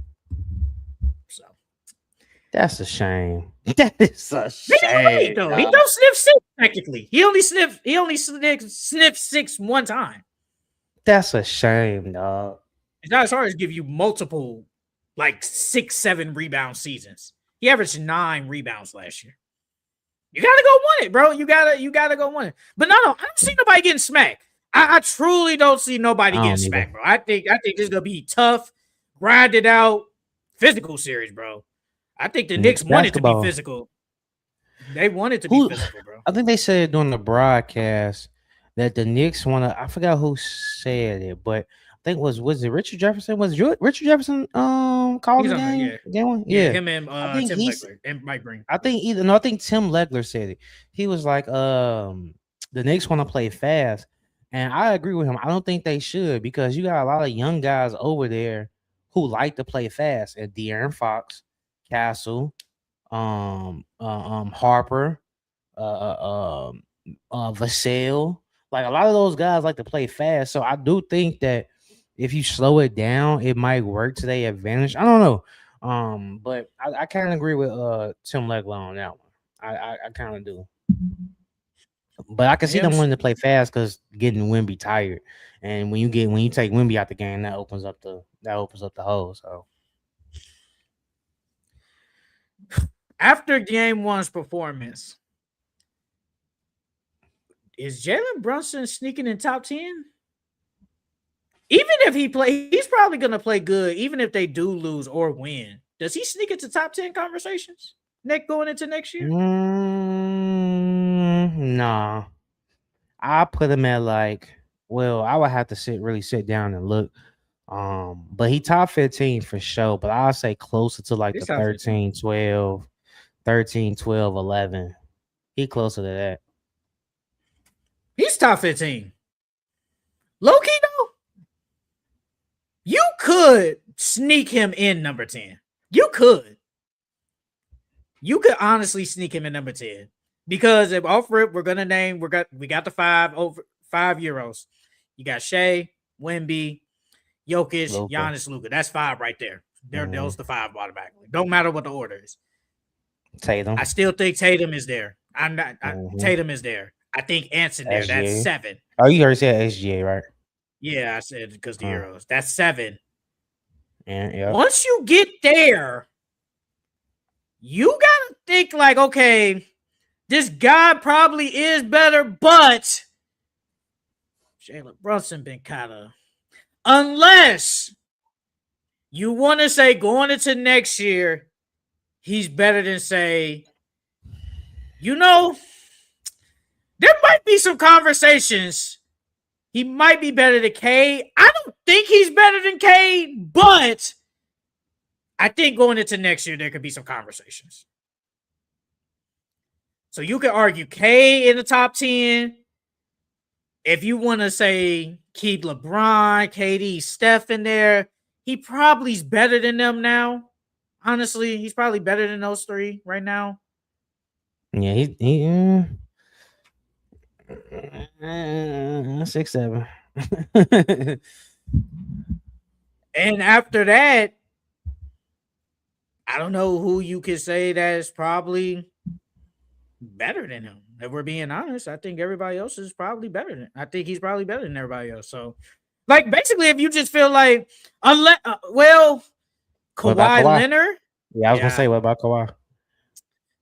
I don't think Kawhi's top 10, but I think Kawhi is better than Jalen. I think he is. But I think Kawhi at that 10, 11, 12, 13 spot too. He's somewhere in there.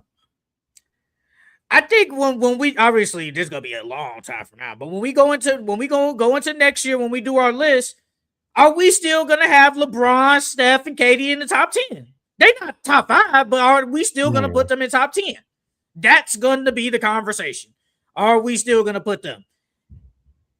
Is he better than Donovan Mitchell now? Yes. He better than Booker too. Yes. Mm.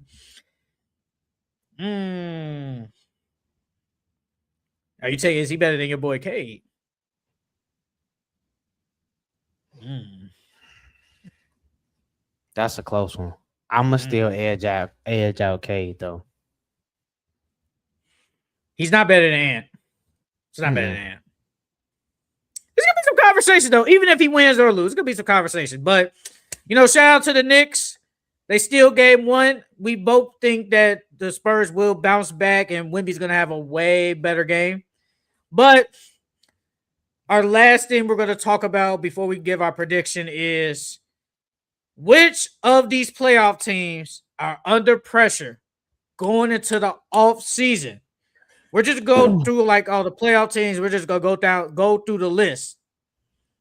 We're gonna start in the East. So we're gonna talk about your Detroit Pistons. Do you think they are under pressure this offseason? For sure. Because their whole thing was that we're gonna run it back. This team deserves to run it back, and everybody was talking about how they need to make moves at the trade deadline, and how they need to make moves in the off season, to get somebody to go next to Cade.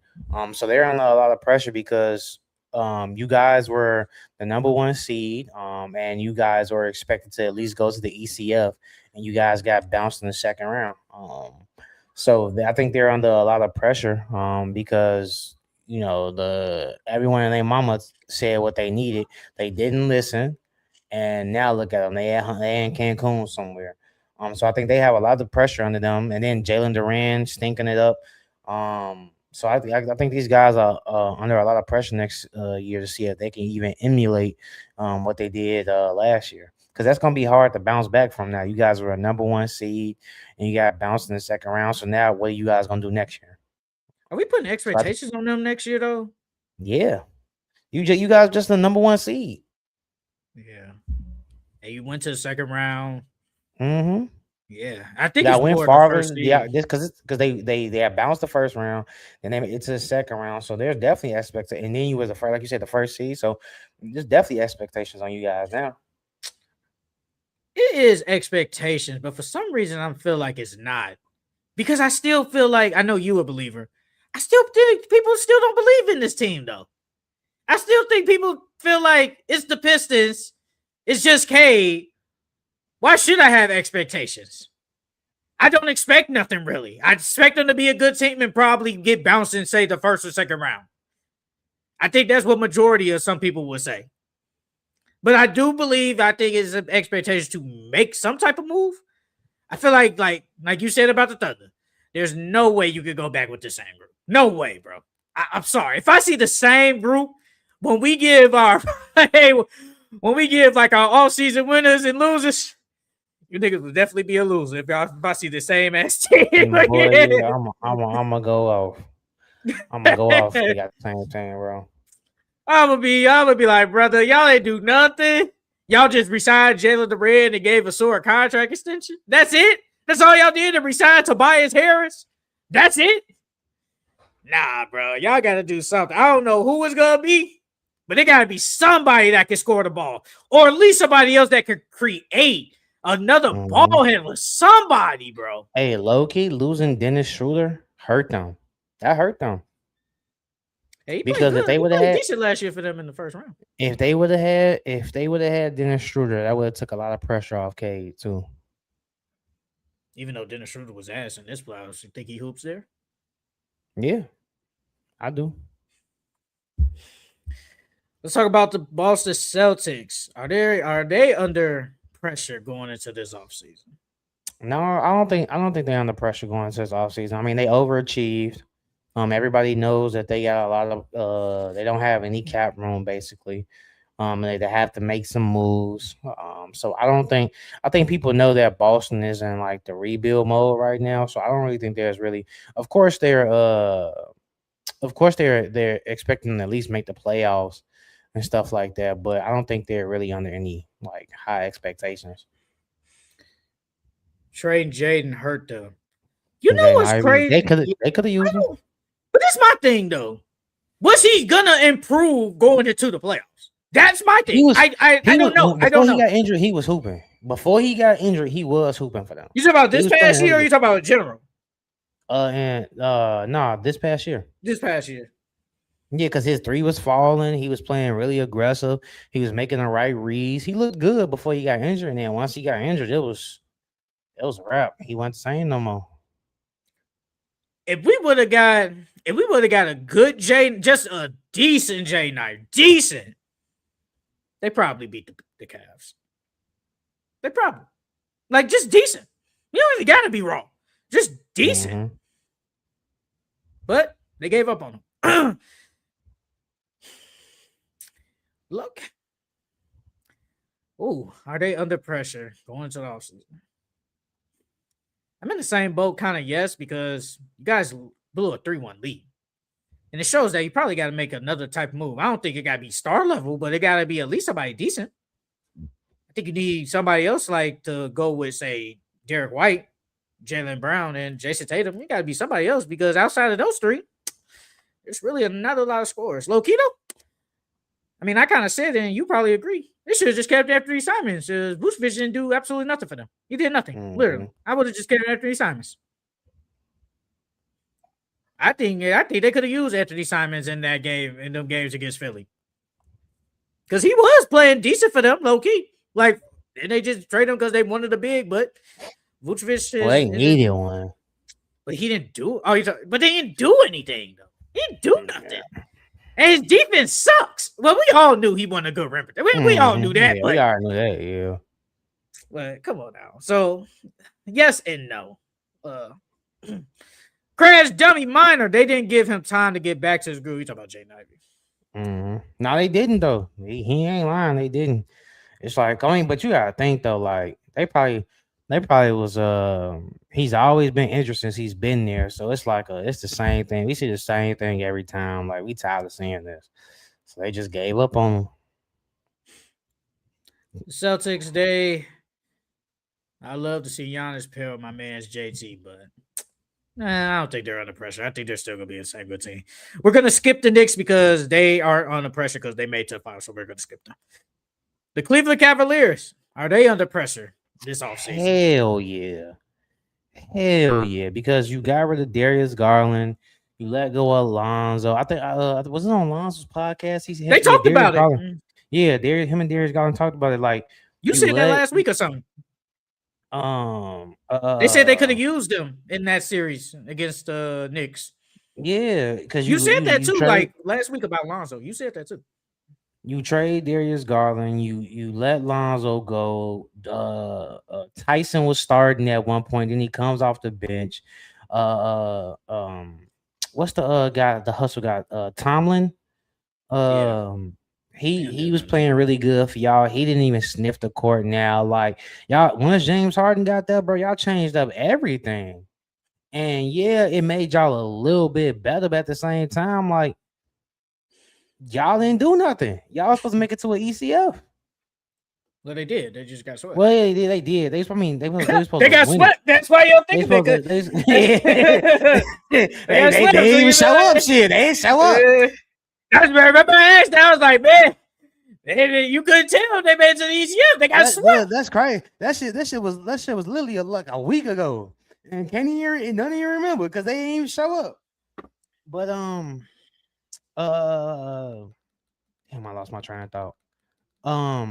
Yeah, you trade those guys, and yeah, y'all make it to an ECF, but y'all got swept. I think even if they kept Darius Garland and all those guys, I think they still would have been in the same predicament. I honestly think their team would have been a little bit better if you ask me, because once James Harden got there, James Harden was more ball dominant. The ball wasn't moving as fluently as it once was. So. I mean, I granted I get why they made that move because they started off bad, but if they would have just stayed the course, I think they could have been in the same predicament. Because you like I said last week, you could have used somebody to guard Jalen Brunson. So, well, according to them, they said they're gonna bring back the whole squad. So, the Cavs, yeah, they said they're gonna bring back the squad. They're gonna roll it right back with this same 4. Nah. Oh, you said with James, Donovan, okay. Yeah, they That ain't I'm gonna roll it cool back. with, but they need to figure out the rest of it though. I mean, Dennis Schroeder's there for a minute. You got Sam Merrill still there. Obviously, Jalen Tyson is still there for a minute. So Max Strus, I think, got maybe like 1 year left. I mean, they probably bring back the same squad. I'm not gonna lie. With Kenny Atkinson, that nigga on Told the you, hot Cavs seat. are frauds, bro. They are Oh yeah, frauds. you said that. You been Unless saying they that all get year. LeBron James, they not doing nothing.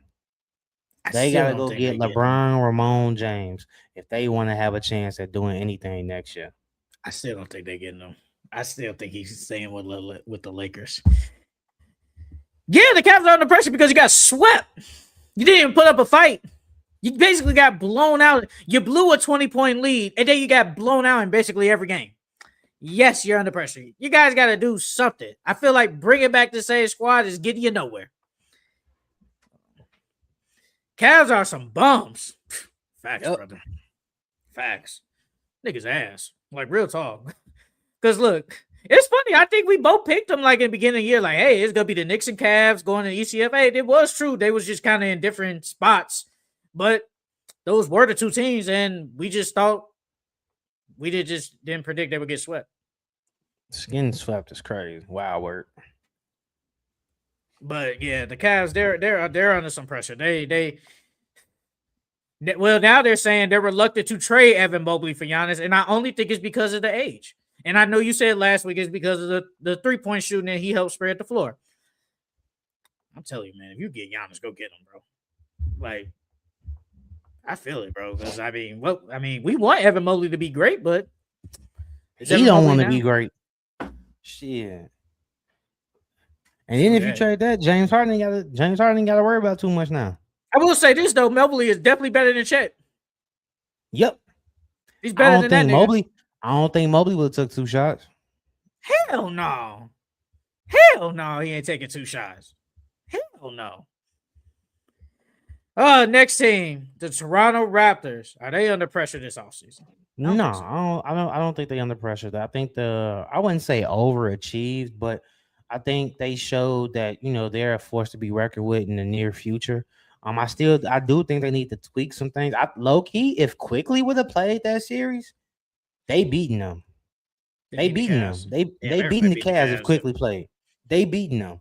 And then you got and then you potentially see Toronto and Knicks.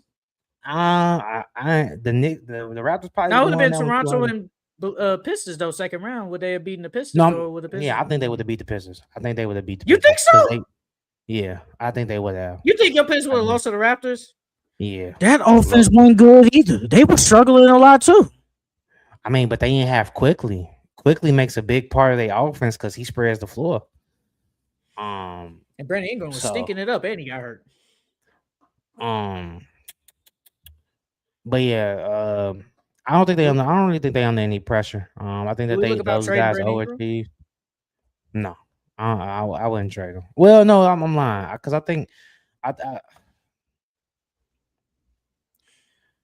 this the thing. Brandon Ingram is really good. It's just the past 2 years he has not shown up in the playoffs. So he's not a playoff. He's shown that he's not a playoff riser. Scotty Barnes has showed that he's not scared of the moment.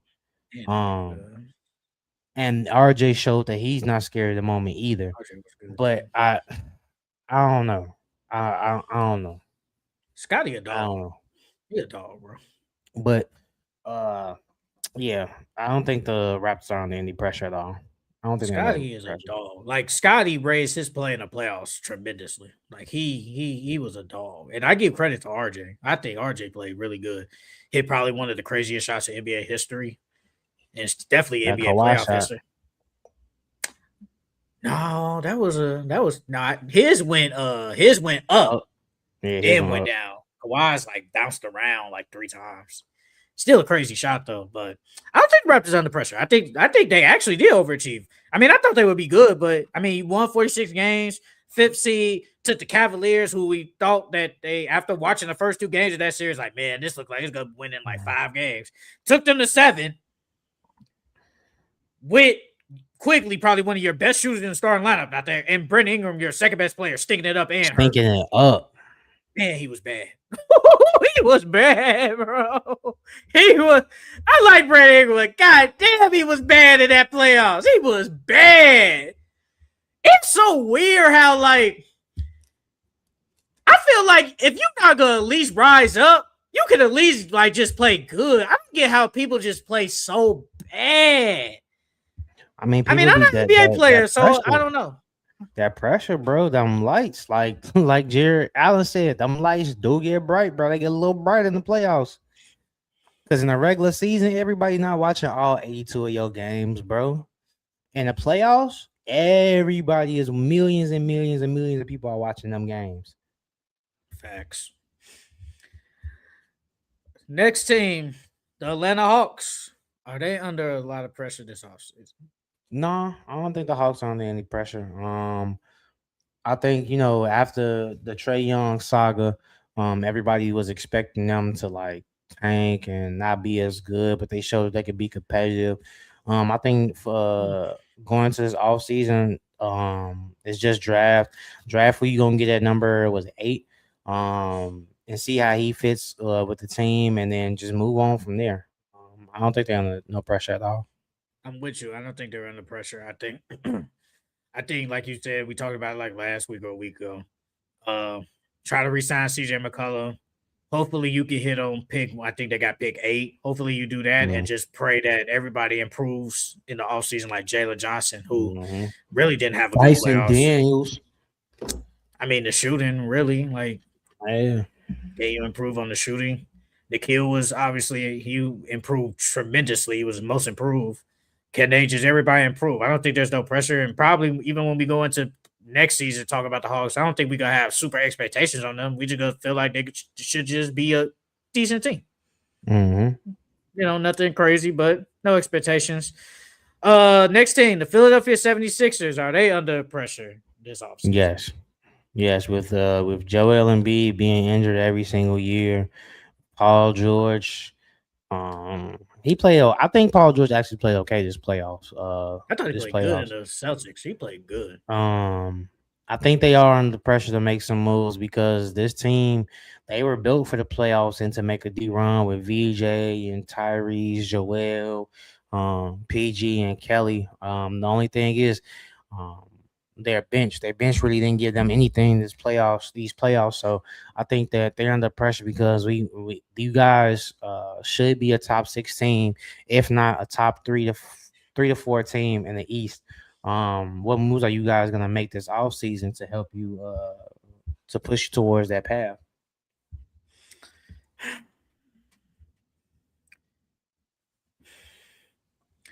I don't even know what moves they can make. Joel Embiid is about to get paid like 50 plus next year. And he's probably not even going to play half the games. Paul George is getting paid like almost $50 million. And Paul George is just going to be a good player. Tyrese Maxey is, I think, getting like 40 plus. And he's going to be an all-star. Again, VJ going into year 2. Could be all-star caliber. I feel like you said, you gotta just reshape that bench, man. And just pray that Joel Embiid could just give you anything. I mean, they're going to run the same thing back. He got to at least give us half, bro. Half the year. At least give us half the year. I feel like there's nothing you can do with him. It's like they actually did what they said they was going to do. You're not going to play no back-to-backs, and somehow, some way, you still get injured. You still get hurt. And if we do push you all the way, you still going to get hurt, most likely, so. Yeah, I mean, they are, but they're not. 38 games. That ain't shit. I mean, it's damn near half. We need at least 50 games then. At least 50. I mean, I give Joel Embiid credit, though, man. That man could come on the court and just hoop. He can, bro. Like, he could just go on the court. He's talented. He's naturally talented. No, facts. They're under some pressure to just reshape that bench. Man, that bench was bad. Like, it was unplayable. Literally. Yeah. Nick Nurse played literally like 7 guys. Literally. Like, everybody was playing 30 plus minutes. It'll be the starters and Quentin Grimes and everybody else, and the next person will play like 5 minutes. Barlow played. He He gave you some decent minutes. I give him that. Other than that, yeah, nobody else. Last team in the East, we got the Orlando Magic. Are they under pressure this offseason? Yes. And they got Sean Sweeney as the coach. Yep. Well, I was just gonna say that. Yep. I think they are under a lot of pressure this offseason because you got a new coach. So with a new regime, what's the offense gonna be like? Are you guys still gonna keep your same defensive principles? Are you gonna change that around? What are you gonna do to this roster? Who's leaving? Who's staying? I think they're under a lot of pressure this offseason because a lot of people thought that the Magic were going to be a top 5 to 6 team this year, and they didn't play like it at all. So they're definitely under a lot of pressure this offseason. They're under pressure because everybody on that damn team make hella money, and y'all are low key below mid. Paulo contract extension kicks in this year. Franz, same thing. Jalen Suggs. Basically, all the Desmond Bain, all the main guys are getting paid like at least 30 plus. You're paying all those dudes to be a play-in team?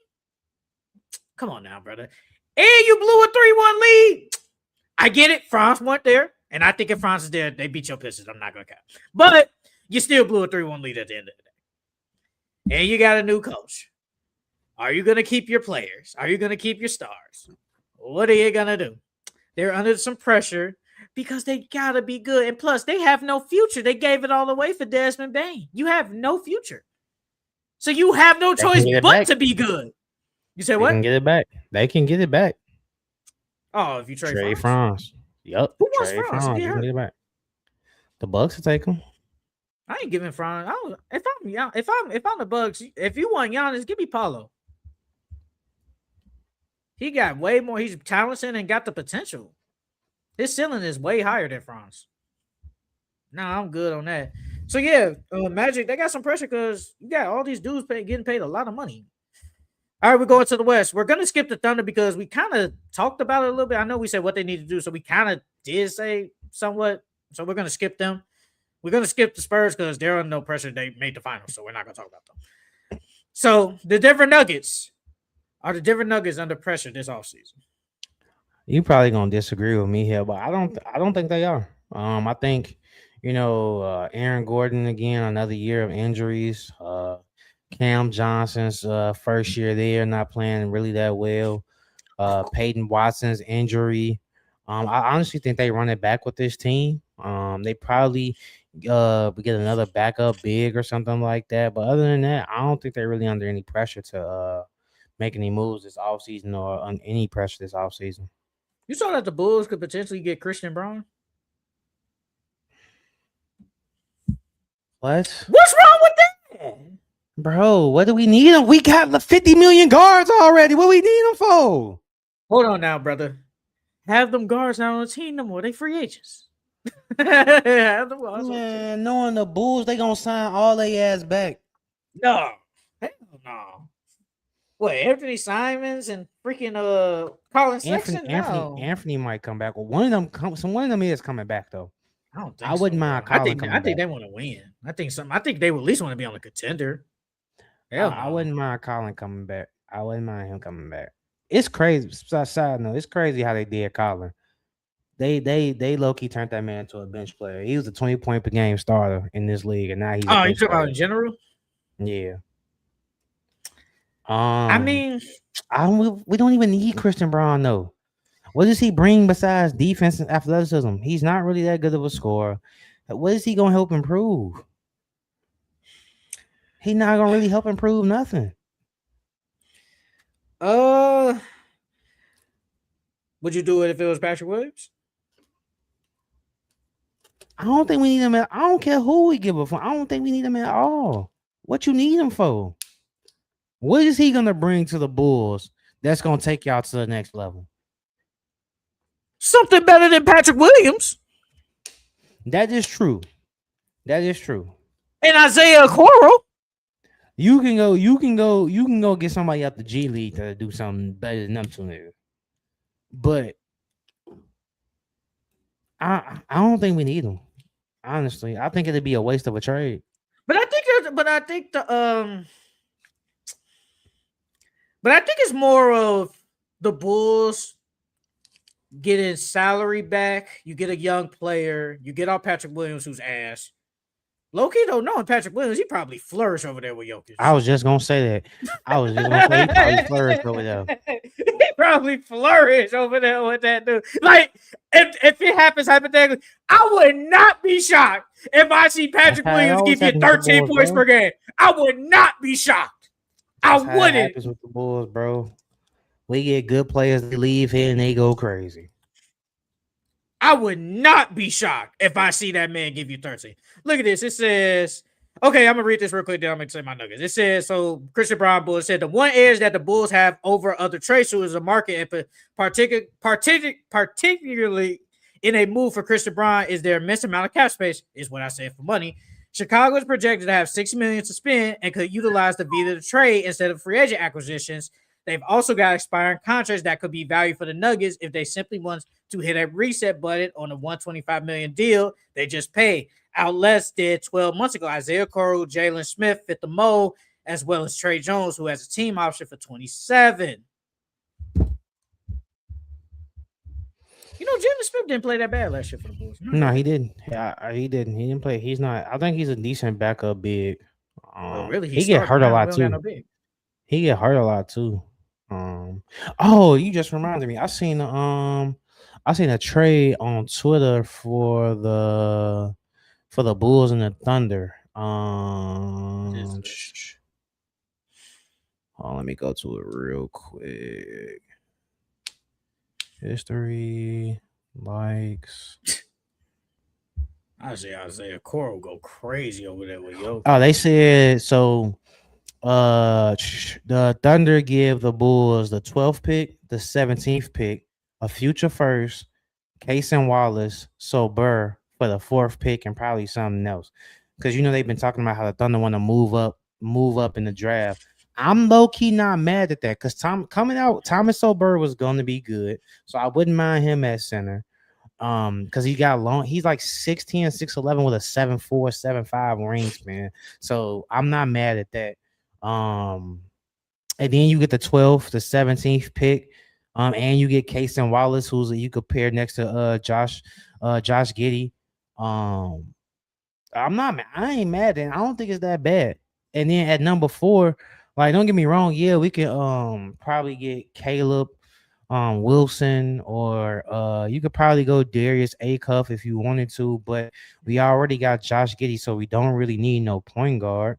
And if you go Caleb, him and Montes, they play the same position. So it's like, I ain't that mad at it, to be honest with you. And you get some future talent and some more draft compensation.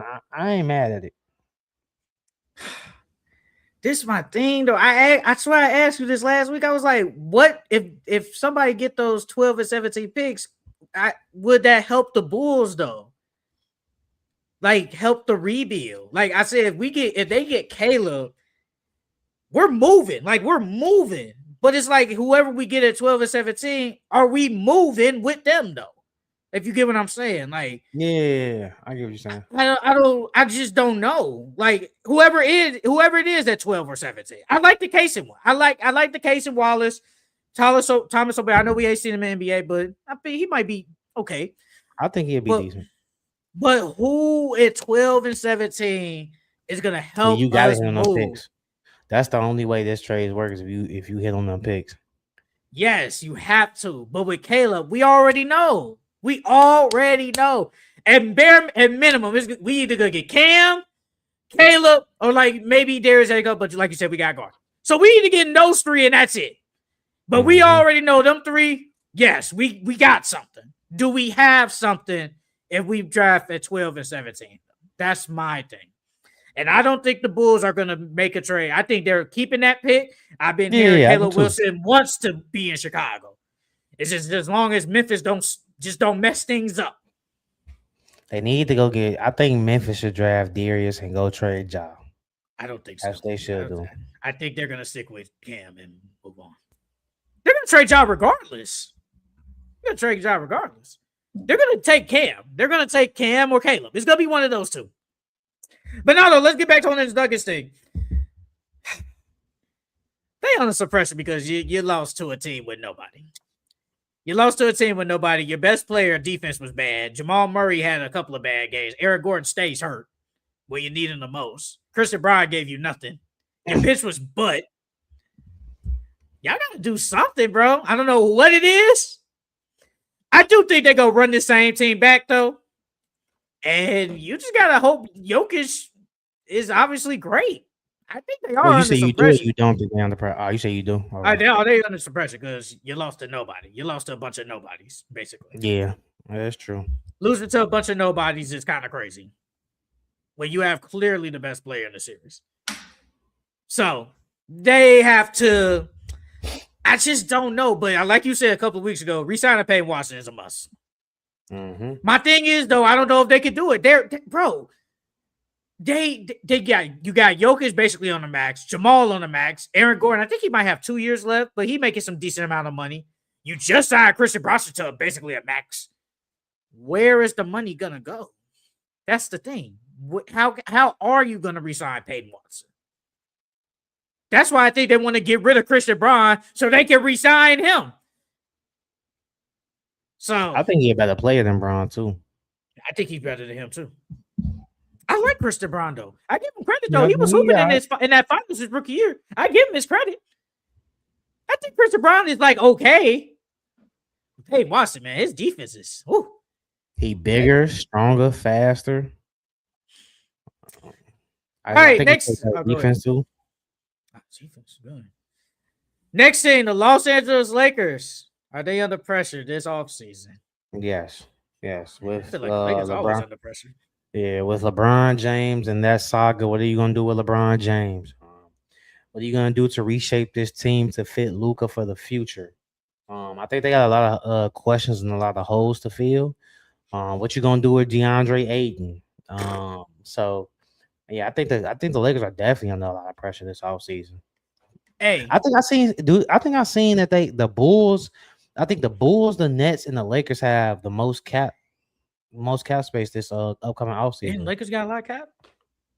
Well, with LeBron's contract off the books, Rui. Yeah, that's what I think they saying because LeBron contract is off the books.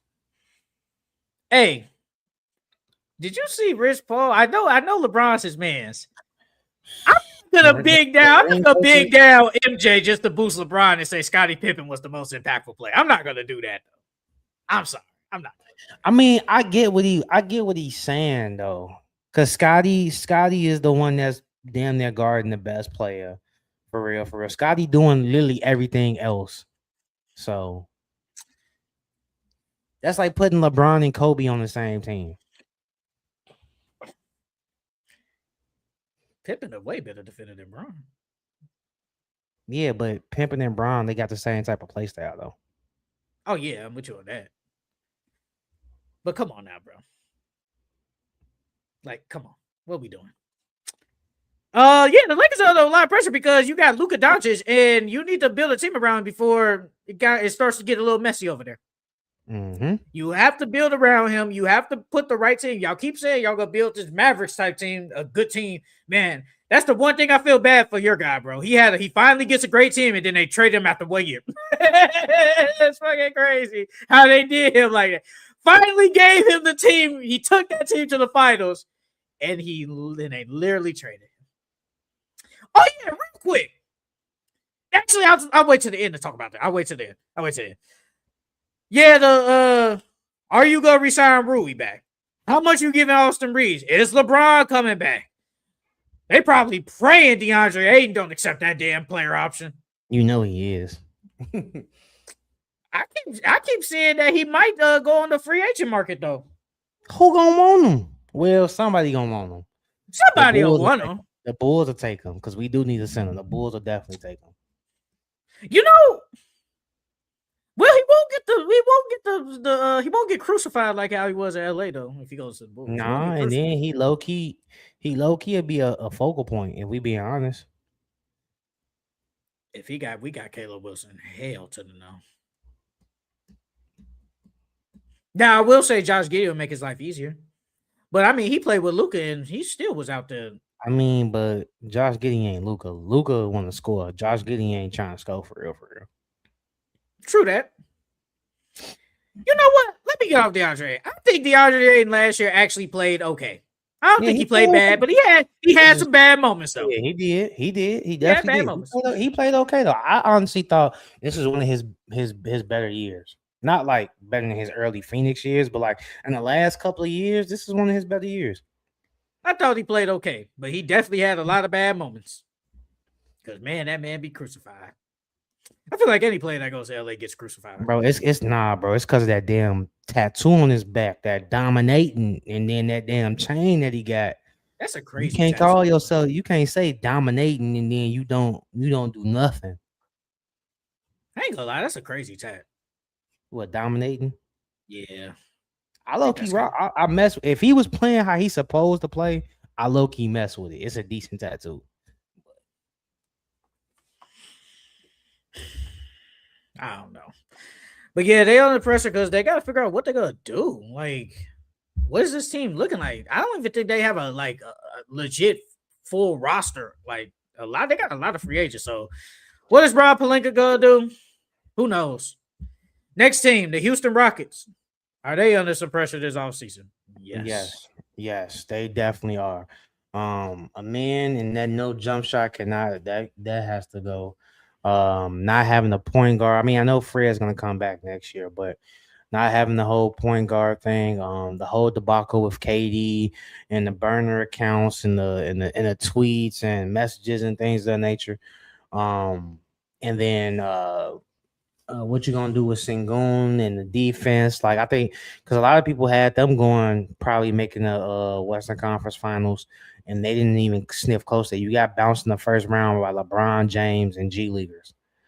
So yeah, they definitely under a lot of pressure this offseason. What was I about to say? You think that was KD in the burner? Think that was him? Nah, I don't think that was KD. I mean, when they asked him about it, he never denied it. I don't think he that dumb to get caught like that again. He never denied it though. When they asked him about it, he never denied it. Hey, but it's funny though. Whoever it was that burner, all that stuff was true. I mean, if you know ball, you can see that though. Bro, they called Jabari. I ain't gonna say the word. They called him the R word, bro. Like, come on now. We can't say that on here. We're monetized. I ain't gonna touch on that. I ain't gonna touch on that. They called him the R word, bro. So I'm just saying, bro. Like, he got an extra. What Jaylen Brown say? He got an extra chromosome. No, he said that about Scotty. Yeah, I know. I'm saying, but that was crazy too. That was crazy. Got an extra chromosome. That was crazy. That was crazy. Yeah, man. Because come on now, no point guard. Basically, arguably, your second or third best player can't shoot. He's not worse than his brother offensively, but Jesus Christ. Sengun was defense terrible. KD was hurt. Ime Udoka is definitely on the hot seat. He's on the hot seat, bro. Like, you got bounced in the first round twice to teams you are low key better than. Like, we're not gonna. Last year, they were better than the Warriors. They were better than them. It's just the experience, bro. Fred was the best player. And then this year, you said LeBron want to go get a W. He got 4. I definitely did. I ain't even gonna lie. I definitely did. Well, you did expect KD to play, but then when KD did play, they still beat them. The offense was bad. And they bench sucks. Tari Eason, he didn't have a good year. They didn't have anybody, so they got to do something. Hey, I like their new uniforms, though, that they came out with. I'm messing with them. Decent. I'm messing with them. Good. So yeah, they're under some pressure. They gotta make a couple of moves and maybe try to bring in a star. But yeah, they're under some pressure this offseason to do something. We got 3 more teams. The Minnesota Timberwolves, are they under pressure this offseason?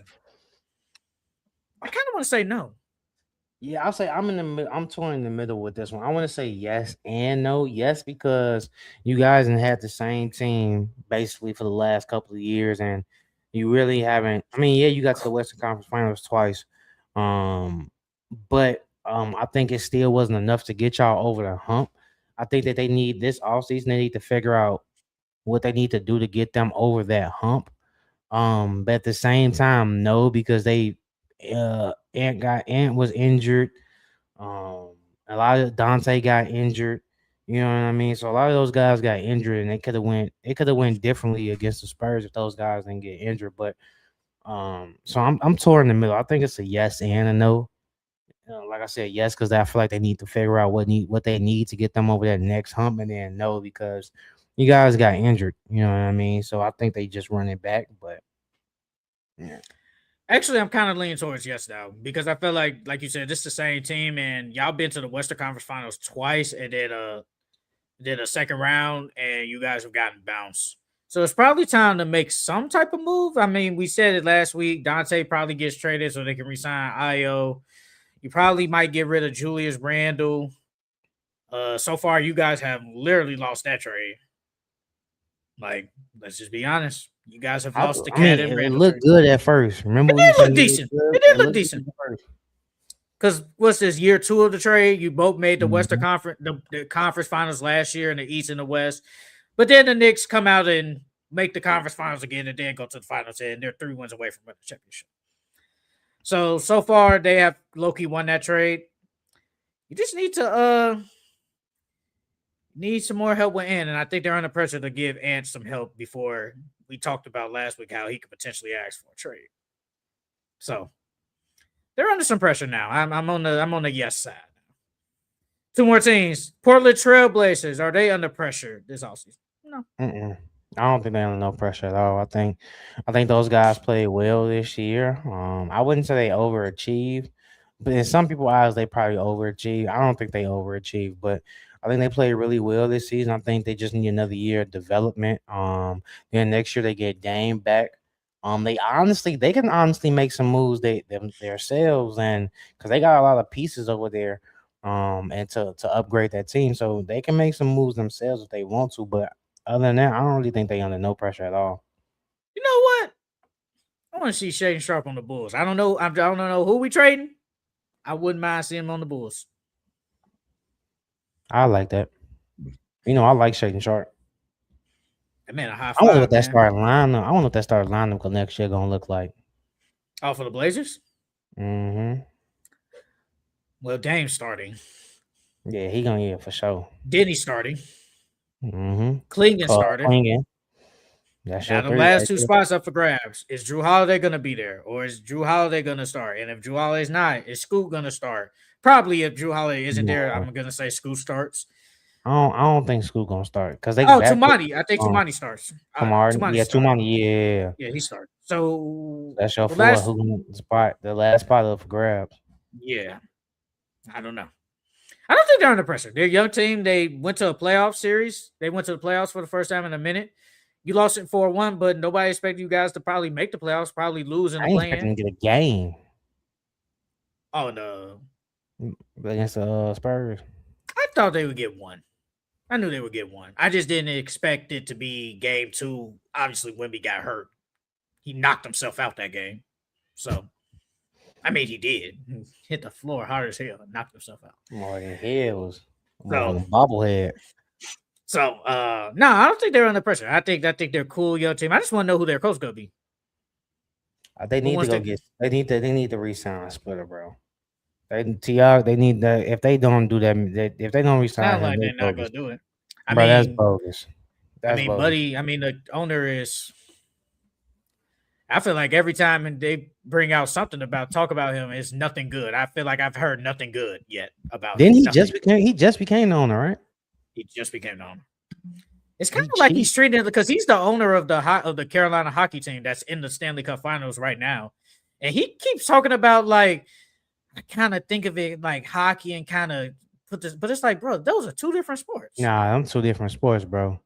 And Like, then the come on, hockey players don't get paid the same amount that basketball players, and hockey players got different mentalities than basketball players. Like you said, it's two different sports, bro. So his hockey team, they're good. Have they always been good? they've always been good, but they never made it to the Stanley Cup, and this year they're finally in the Stanley Cup. They're kind of like that. Like a mid team. No, they're not mid. They're just always like that really good team, but they could just never get over the hump. I'm trying to think of as what's the equivalent of a basketball team? Shit, the Timberwolves. Say the Cavs. A good team, but could just never get over the hump or never make it far. That's them. And they finally made it to the Stanley Cup Finals this year. Finally. So, yeah, they're a really good team. They're a really good team. Just never made it far. And they finally did it. So, but I mean, those are two different sports, brother. Two different, probably like management styles and stuff like that. Oh, yeah. Like, bro, over there, they still wear suits and stuff. Like, come on now. Like, it's just so different over there. It's a good sport, though. And it's definitely a. I like to see them fight. That's the only thing I like about hockey. I like seeing them fight. Hockey, bro, like out of all the four major sports, it might be like I don't want to say the hardest, but man, running up and down the ice like with all that equipment on is kind of crazy when I think about it. Like, you know how much shape you gotta be in? No, baseball's the hardest sport. Baseball's the hardest. That ball about size of my palm. Bro, it's a 90-mile-per-hour fastball coming at you, bro. You got to hit. Man, what? That's why anybody hitting 40, amazing. Yeah, so, I mean, baseball is the hardest sport. I mean, that's the hardest thing to do is to hit a baseball. It's the hardest thing to do is to hit a baseball. But I don't think the Blazers are under pressure. Boy, I ain't gonna lie. I play baseball in high school, and I played baseball twice. I played when I was younger, and I quit because I was learning how to catch a pop-up, right? Bro, that pop-up came. I think the sun got in my eye. Boy, that thing smacked me in the eye. Boy, smacked me in the eye. My whole eye black. I said, hell, never again. You was in the outfield? Uh-huh. So I got to wear the sunglasses, man. And then because I had an arm, so they put me on, and then I could catch a little bit. But yeah, they put me in the outfield, and then in high school, I was batting, and we was in practice, and the pitcher, he threw the ball, it hit me right in my left cheek, bro. Boy, my left cheek, because he couldn't pitch, bro. Wait, you was batting? Yeah, we was in practice. We was bad. I was batting. How he hit you? Come on now, bro. What we doing? Bro, he threw the ball. It hit me in my left cheek, bro. I said, nah, bro. That I couldn't sit down literally the entire day. And then the next day, my left cheek, I had to go to school, bro. My left cheek was sore that entire day. I'm surprised you didn't break your shit. I couldn't do this. I'm surprised you didn't break your shit. Me and you both. And what's crazy is he hit somebody before I went up to bat. He hit somebody in the arm the play before. I mean, at bat before. So I was like, yeah, bro, I'm done with this, bro. I'm getting hurt too much doing this shit. No, I'm done with this. Hey, man. It's kind of like how it was on the softball team. Hey, man. Almost would have won. Jeremiah, if you see this, I'm still mad that you ain't joined that team with us, bro. We could have went far with you, bro. We did go far. We went to the championship. No, yeah, do the forfeits. Do the fucking forfeits. Who cares? We went far. And we had Jeremiah, we would have won. I don't think we needed Jeremiah. I think if Benjamin doesn't freaking sell the game. We didn't need Jeremiah. If Benjamin does, I remember it vividly. Yeah, we were down by like 4 runs because Benjamin was selling. We tied the game up. Yeah, we came and back. Then Benjamin sold again. And we lost. Because then they put Joshua at pitcher. No, they put not Joshua. What's bro name? Was it Ryan? I think Joshua was on that team. No, it was Ryan, wasn't it? Ryan? He used to hoop. He was bad. He was one of them little. He was like a 7th grader. I would have to see a picture. You know what I'm talking about, but they put bro in. Only reason why I remember because he used to roll up his sleeve right before he pitched.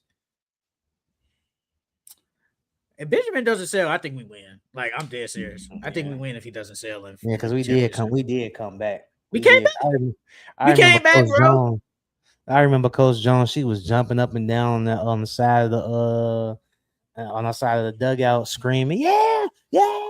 But that had me rolling, bro. We win if he doesn't sell, bro. I swear to God. But hey, it is what it is. It's crazy though. Now that I think about it, lost in the football championship and the softball championship. Damn, I might be a fucking loser. What the fuck? It's crazy. Like, come on, bro. How do I losing 2 sports championships? Crazy. That's crazy when you think about it. That is crazy. Don't forget your blowout at Thule too. Was that the same year? Probably. That was either 7th grade or 8th grade. It was one of those. Man, that was a bad. Tough, bro. Yeah, I was saying that's a bad year, bro. Game. You know what? I think it was 8th grade. I think it was 8th. I think it was 8th grade. Because I remember I called Reggie. I think I called Reggie when we was leaving. Because I think they had the game. I don't know where they played though. And I called him. And when I told him, he started laughing. I was too. Nah, that motherfucker was crazy. Because how much I get beat by here? Bro, we got beat by like 40. Oh, bro, that team was ass. Boy, I need a mercy. That team was ass, bro. You know, it was so funny, y'all. He know that team was bad. So it's like he expected us to lose, but like the damn didn't get beat by like 40, probably 40, 50 low key. It was either 40 or 50. It was one of them. I mean, come on, bro. That team was ass. Like that team was bad.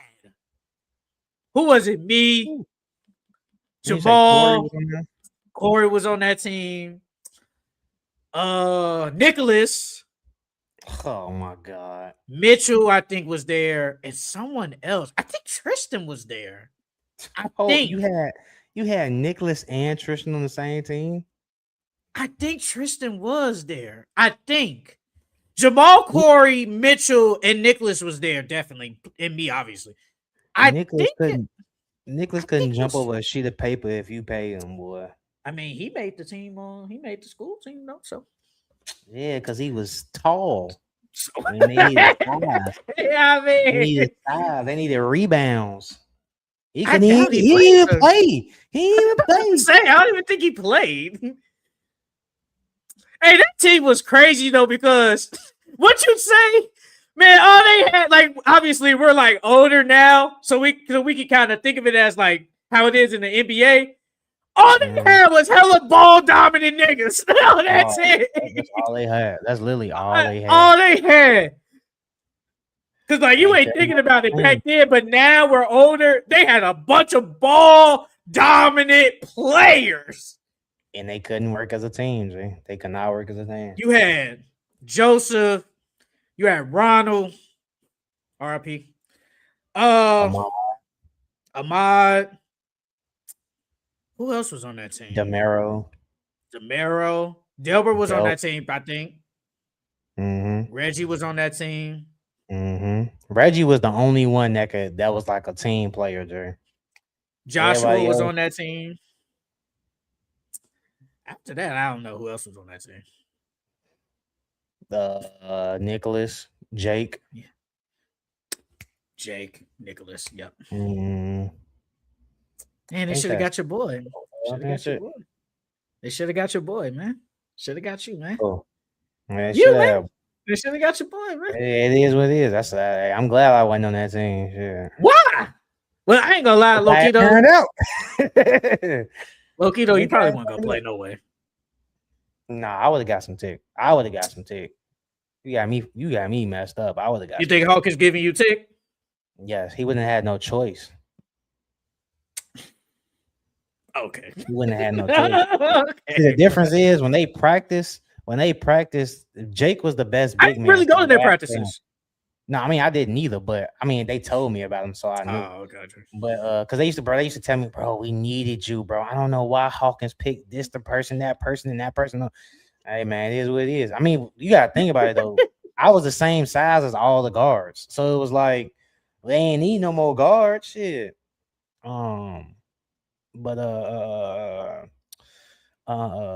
Jake was the best big man. He could rebound. So he for sure was gonna play. And then like during practices, like Nicholas and them was playing bad. So if I was in them practices and I was playing good, he wouldn't have had no choice but to play. You want starting though? I don't think he starts you. No, I was short. I was short, and then we had a bunch of short people on there already. I don't think like just but how we know like who was there. I don't think he's putting you over like Ronald RIP. Yeah, at them time they was better dribblers than me too. Joseph. Yeah. I don't think he's starting you over them. Yeah, at them time they was better dribblers. That's the only thing. Everything else I could do better than they ass though. Good times, good times. You know who you should who you should try to talk to? Your twin, Mario. Stop, man! It's time to get out the. That was your twin. Bro. You playing? That was your twin, bro. I kid y'all not, bro. That man probably still got that double line. If you go in the yearbook, it literally says basically lookalikes. So what he's talking about, bro? I swear to God, I can ask my mom to go get the yearbook, take a picture, and I will bring it back and I will show. I think I got the yearbook right. No, that's not right here. Yeah, is it? Is it paperback? It is right here. No, I think it's right here. Exactly alike. It's just that man came with a double lining. That was it. I think he still got that double lining. No way, and not in 2026. Nah, bro. I wouldn't be surprised. All right, we got one more team, man. Let's move on. All right, going down memory lane is always fun. Last team, the Phoenix Suns. Are they under pressure this offseason? No. I think a lot of I think they definitely overachieved this season. I think anything that they do in this offseason is a plus. I think Malachi definitely needs to start next season. He needs to get way more tick next season. You guys picked him in the line. Malawach. My fault. I said Malachi. Malawach. He definitely needs to get more tick, and you need to see what you have with him. And that's about it, really, for real. They need to go get a point guard. They definitely need to go get a point guard. I think the whole Jalen Green and Devin Booker thing, I think it could low-key work. I think it can work. But I don't think they're under any pressure at all this offseason. I saw somebody said if they kind of like, I don't want to say flame out next year, but like I guess playing team get bounced or something. It was like they could think about trading Devin Booker because Devin Booker about to make like damn near like $60 million, and it's like paying $60 million for basically. Send him to Detroit. Send him to Detroit. Hey, if he gets to Detroit, y'all instantly championship contender. Nigga, what? Him, K, Asor, Jalen Duran. Knowing them, they gonna probably ask for Asor. Huh? Knowing them, they probably ask for Asor. No, you're not getting them. You can get everybody else but Asor. And Jalen Duran and Cade. That lineup would be that should be Cade, Devin, Asor, Jalen, and whoever else. Maybe sign Tobias on a less deal. That wouldn't be bad. That would be actually amazing. That'd be the perfect compliment to Cade. Yep. Y'all championship contender. And he gonna eat. Because I know Cade gonna pass the ball. He gonna eat. Because if Devin Booker did last year, there is no Game 7 with no damn Cavs. I guarantee that. There is no Game 7. There's just no Game 7 with the Magic. All facts. Oh, true that. Yeah, there ain't no Game 7 with them either. Y'all actually probably destroyed them. No cap. Sweep them. We probably sweep them. Y'all came back and y'all offense wasn't all that. And if you get Devin Booker. No, the Suns are not under pressure because they exceeded a lot of expectations. I just feel like all they need to do is just try to get another ball handler and let Devin Booker be the 2 guard. Really, like that's really all they need. I mean, they had a good year this year. Went to the playoffs, got swept, but for them, it was a good year. It was a good year, so they're not under pressure, none whatsoever. Real quick though, did you see that they said before we get to our predictions, then we'll leave? You saw that they said the Mavericks are trying to get either John Schneider or Dusty May, and I was like, do I even want to go to the NBA? I kind of want to stay in college.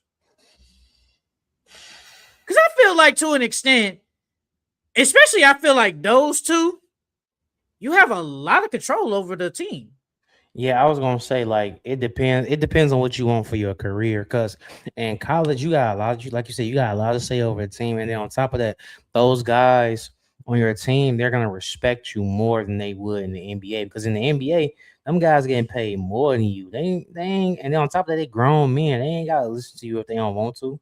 And in college, I'm yanking you. You ain't listening. You getting yanked.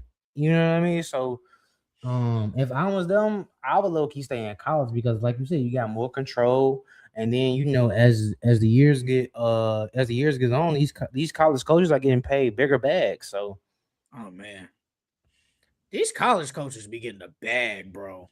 I swear to but God. it's hard to be a college coach, bro. Especially at a good program, it's really hard. I think the only thing, at least for me, I would say, I think they got to do a lot more work than an NBA coach, though. Bro, Yeah, they for got sure. to recruit. Transfer portal, Yeah, they got to do all recruiting. that. They got to do all that, bro. I mean, the NBA, you just coach. You know what Mhm. I mean? You just coach. Unless you, It's his pros and his cons. It's his pros and his cons. I just feel like how I think like if any of them go there, I don't think they really have that much say. Because No, I they mean, don't. Masai Ujiri is the guy. Like he's the guy, and it's like how do I have a strong leash? Like I don't want to like John Schneider. Let's be honest. You have had stacked teams and kind of have done technically nothing, and Mhm. he's still there. Dusty May got there literally last year in first year and won a championship. Like, come on now. I feel like in college, all you need to do is at least just win. Unless you got like a stacked team. Like, all you gotta do is just win. Shit, look at Calipari. Calipari, he besides that Anthony Davis teams, he's had a lot of good teams after that and hasn't won since, but he still Oh, has a job. facts. He still has a job. So as And long that's as you can why, get because he good been recruit, like winning. At least it's like he just wins. as He's long as had you good win in seasons, college, you will have a long career. You will have a basically, long bro. career. As long as you And in win. the But in the NBA, NBA, even if you win, look at I forgot bro name from the Bucks that got fired for Doc Rivers. oh, His AJ name Griffin. was Adrian Griffin. Yeah, look at him. He was playing. They were winning, and they got rid of him. Because they didn't like because none of the players liked him. You know what I'm They saying? got And if rid you a of college coach, it don't matter if you don't like me or not. Guess what you still gonna do? You still gonna listen and you still gonna play hard. Because you trying to make it to the league, and then two, you trying to justify that NIL bag. So And then Loki, what it's harder low key because bro, you're going every year with a whole totally different roster. yeah, Every year, you're gonna have a different roster because the and you gotta NIL. find players that fit your scheme and your system and stuff. So Because didn't Duke get some raw dude this year? you talking about the white boy? Thought Buddy was black. They getting a white boy too. He They are. pose he playing in the he playing in U18 right now. I haven't looked at it and see what his stats look like yet. But they said no, I'm lying. I seen on Twitter he had like a double. He had like 18 and 11 in 18 minutes. Thought they was getting some. Thought they was getting some black dude. John Black. No, not him. Cam He's a Williams. transfer. He a transfer No, this black. dude. Yeah, Blackwell. But this guy, Cam Williams, 5-star freshman. Hold on. Let me see.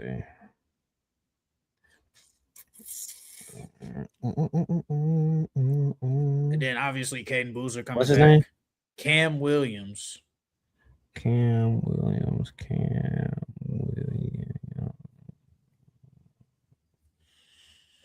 You sure he Caden coming Boozer. out? Yeah, He I coming think out. so. He coming Or out is it this next year? year? Yeah, I think so. Yeah. Cameron Williams. Oh yeah. Yeah. Bro, decent. He all right. And I saw Kansas got some good freshmen too. Didn't they get two freshmen coming in? Tyron Stokes. Yeah, They Tyron. say He isn't he gonna be a like the number one best? pick. Yeah. Yeah, he gonna be a number one pick next year, bro. I He don't know gonna nothing this about him. upcoming class. He well, look out for Was he him next. guard or forward? He's a four. He like I ain't gonna say he like Jason Tatum, but he got a similar Jason Tatum type build. But he a dog. Yeah, he a dog. He a dog for sure. Oh yeah, I know, bro. He okay. He okay. Um, but yeah, next year, it's gonna be a decent class too. because you still got the guys that's coming back as sophomores. That's what it's really gonna be. It's the sophomores and then a couple of these freshmen. What about your guy Kai and Anthony, year 2, Syracuse?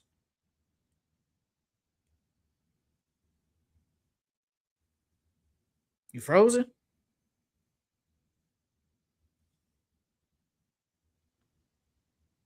Hello? Yeah. You here? You Yeah, froze. what about who? Kai and Anthony. Kanye put on some weight, man. He I looked saw. bigger and I heard. stronger. I heard. I He heard. looked bigger and stronger. I hope next year he's gonna be a focal point of that offense, though. Next year draft class gonna be decent. I don't think we probably gonna have like because Elijah coming out next year. Oh yeah, I forgot about Um, him. yeah, he I think he gonna play real good next year. We probably gonna have about 3 or 4, maybe 5 like all-star potential players. Maybe probably about 2 stars, and then the rest are gonna be like really good role players. Okay. But last thing we gotta talk about, man. Game 2 tomorrow. Obviously, the Knicks won game 1. So let's see if the Spurs rebound, win game 2. Who do you have winning game 2 of Spurs and Knicks, and why? I got the Spurs one. I think that the Spurs they found a recipe for success as far as defensively on Jalen Brunson. Um, so and then on top of that, I don't think Wemby has a bad shooting game again. I don't think Fox has a bad game again. And so yeah, or Devin Vassell. I think all those guys bounce back. And they get the dub tomorrow. But I think in order for them to win, like I said earlier, I think Wemby has to play on the perimeter more. Of course, Wemby still has to score, but I think you need how they run the ball through Cat. I think they need to do that with Wemby, but on the perimeter because, like I said, it opens up the floor for Castle, Fox, Harper to drive and attack the paint and get those guys in foul trouble. Because we obviously seen that Josh Hart was the best rebounder last night. So if you get him in foul trouble, take him off the court, or if you get Cat and take Cat off the court, it makes life easier for Wemby and it makes life easier for everyone else. So I got the Spurs winning tomorrow. I'm with the Wemby Glaze. Give me the Spurs, man. Spurs bounce back and win game 2. I think Wemby, I keep saying it until he does it. He starts out aggressive. And I think we get a bounce back from De'Aaron Fox, who had a terrible game. I think Dylan Harper keeps it going. Stephon Castle was way more efficient from the field. Devin Vassell hit some shots. I think we're not going to get a Champagny stinker in the second half, but it's just all depends on Wemby. If Wemby can get it going early, show people that, hey, I can. If he starts out aggressive early, they'll follow him. If he does that, they'll win the game. But if Wemby doesn't have a good game and if Cat plays great and Brunson doesn't have a bad game early on, the Knicks will win again and take a 2-0 series lead. But I don't think that's going to happen. I think the Spurs are going to bounce back. They looked at the film today, and they're going to rebound and win game 2, and we're going to go back to New York tied 1-1. So give me the Spurs to take game 2 of the NBA Finals. And that's it for us. That's it for the Full Court Entertainment Podcast. Make sure you guys like, comment, and subscribe on the Full Court Entertainment Podcast on Instagram, TikTok, Twitter, and Facebook. And if you want to hear me and Charles yap for 2 hours and a half, we are also on Apple Podcasts and Spotify. And make sure you guys give us a 5-star review. Thank you, everybody that did show up in the chat and just popped up in here. Make sure you guys like all our TikTok shorts and reels. And the NBA Finals are here. When we come back next week, we will probably get to game. It'll be 4 games because they'll be off for 2 games after. I'll say, it'll be off for 2 days. After tomorrow. They'll play Monday again after tomorrow because they'll have 2 days off. Wednesday? Yep, and then so we'll have 4 games. Yep, I think so. Or it'll be 2 games. It's one of them. Also, they play every Monday, Wednesday, Friday. Yeah, I think so. I know they're gonna have 2 days off twice though in this series. Yeah, they play Monday, they play Wednesday, then they'll play Saturday, then they'll play Tuesday, then they'll play Friday, June 19th. Huh, interesting. June seemed to end it off. Interesting. But that's it for us. Nice podcast. Nice little episode. We will see you guys next time. See you guys later.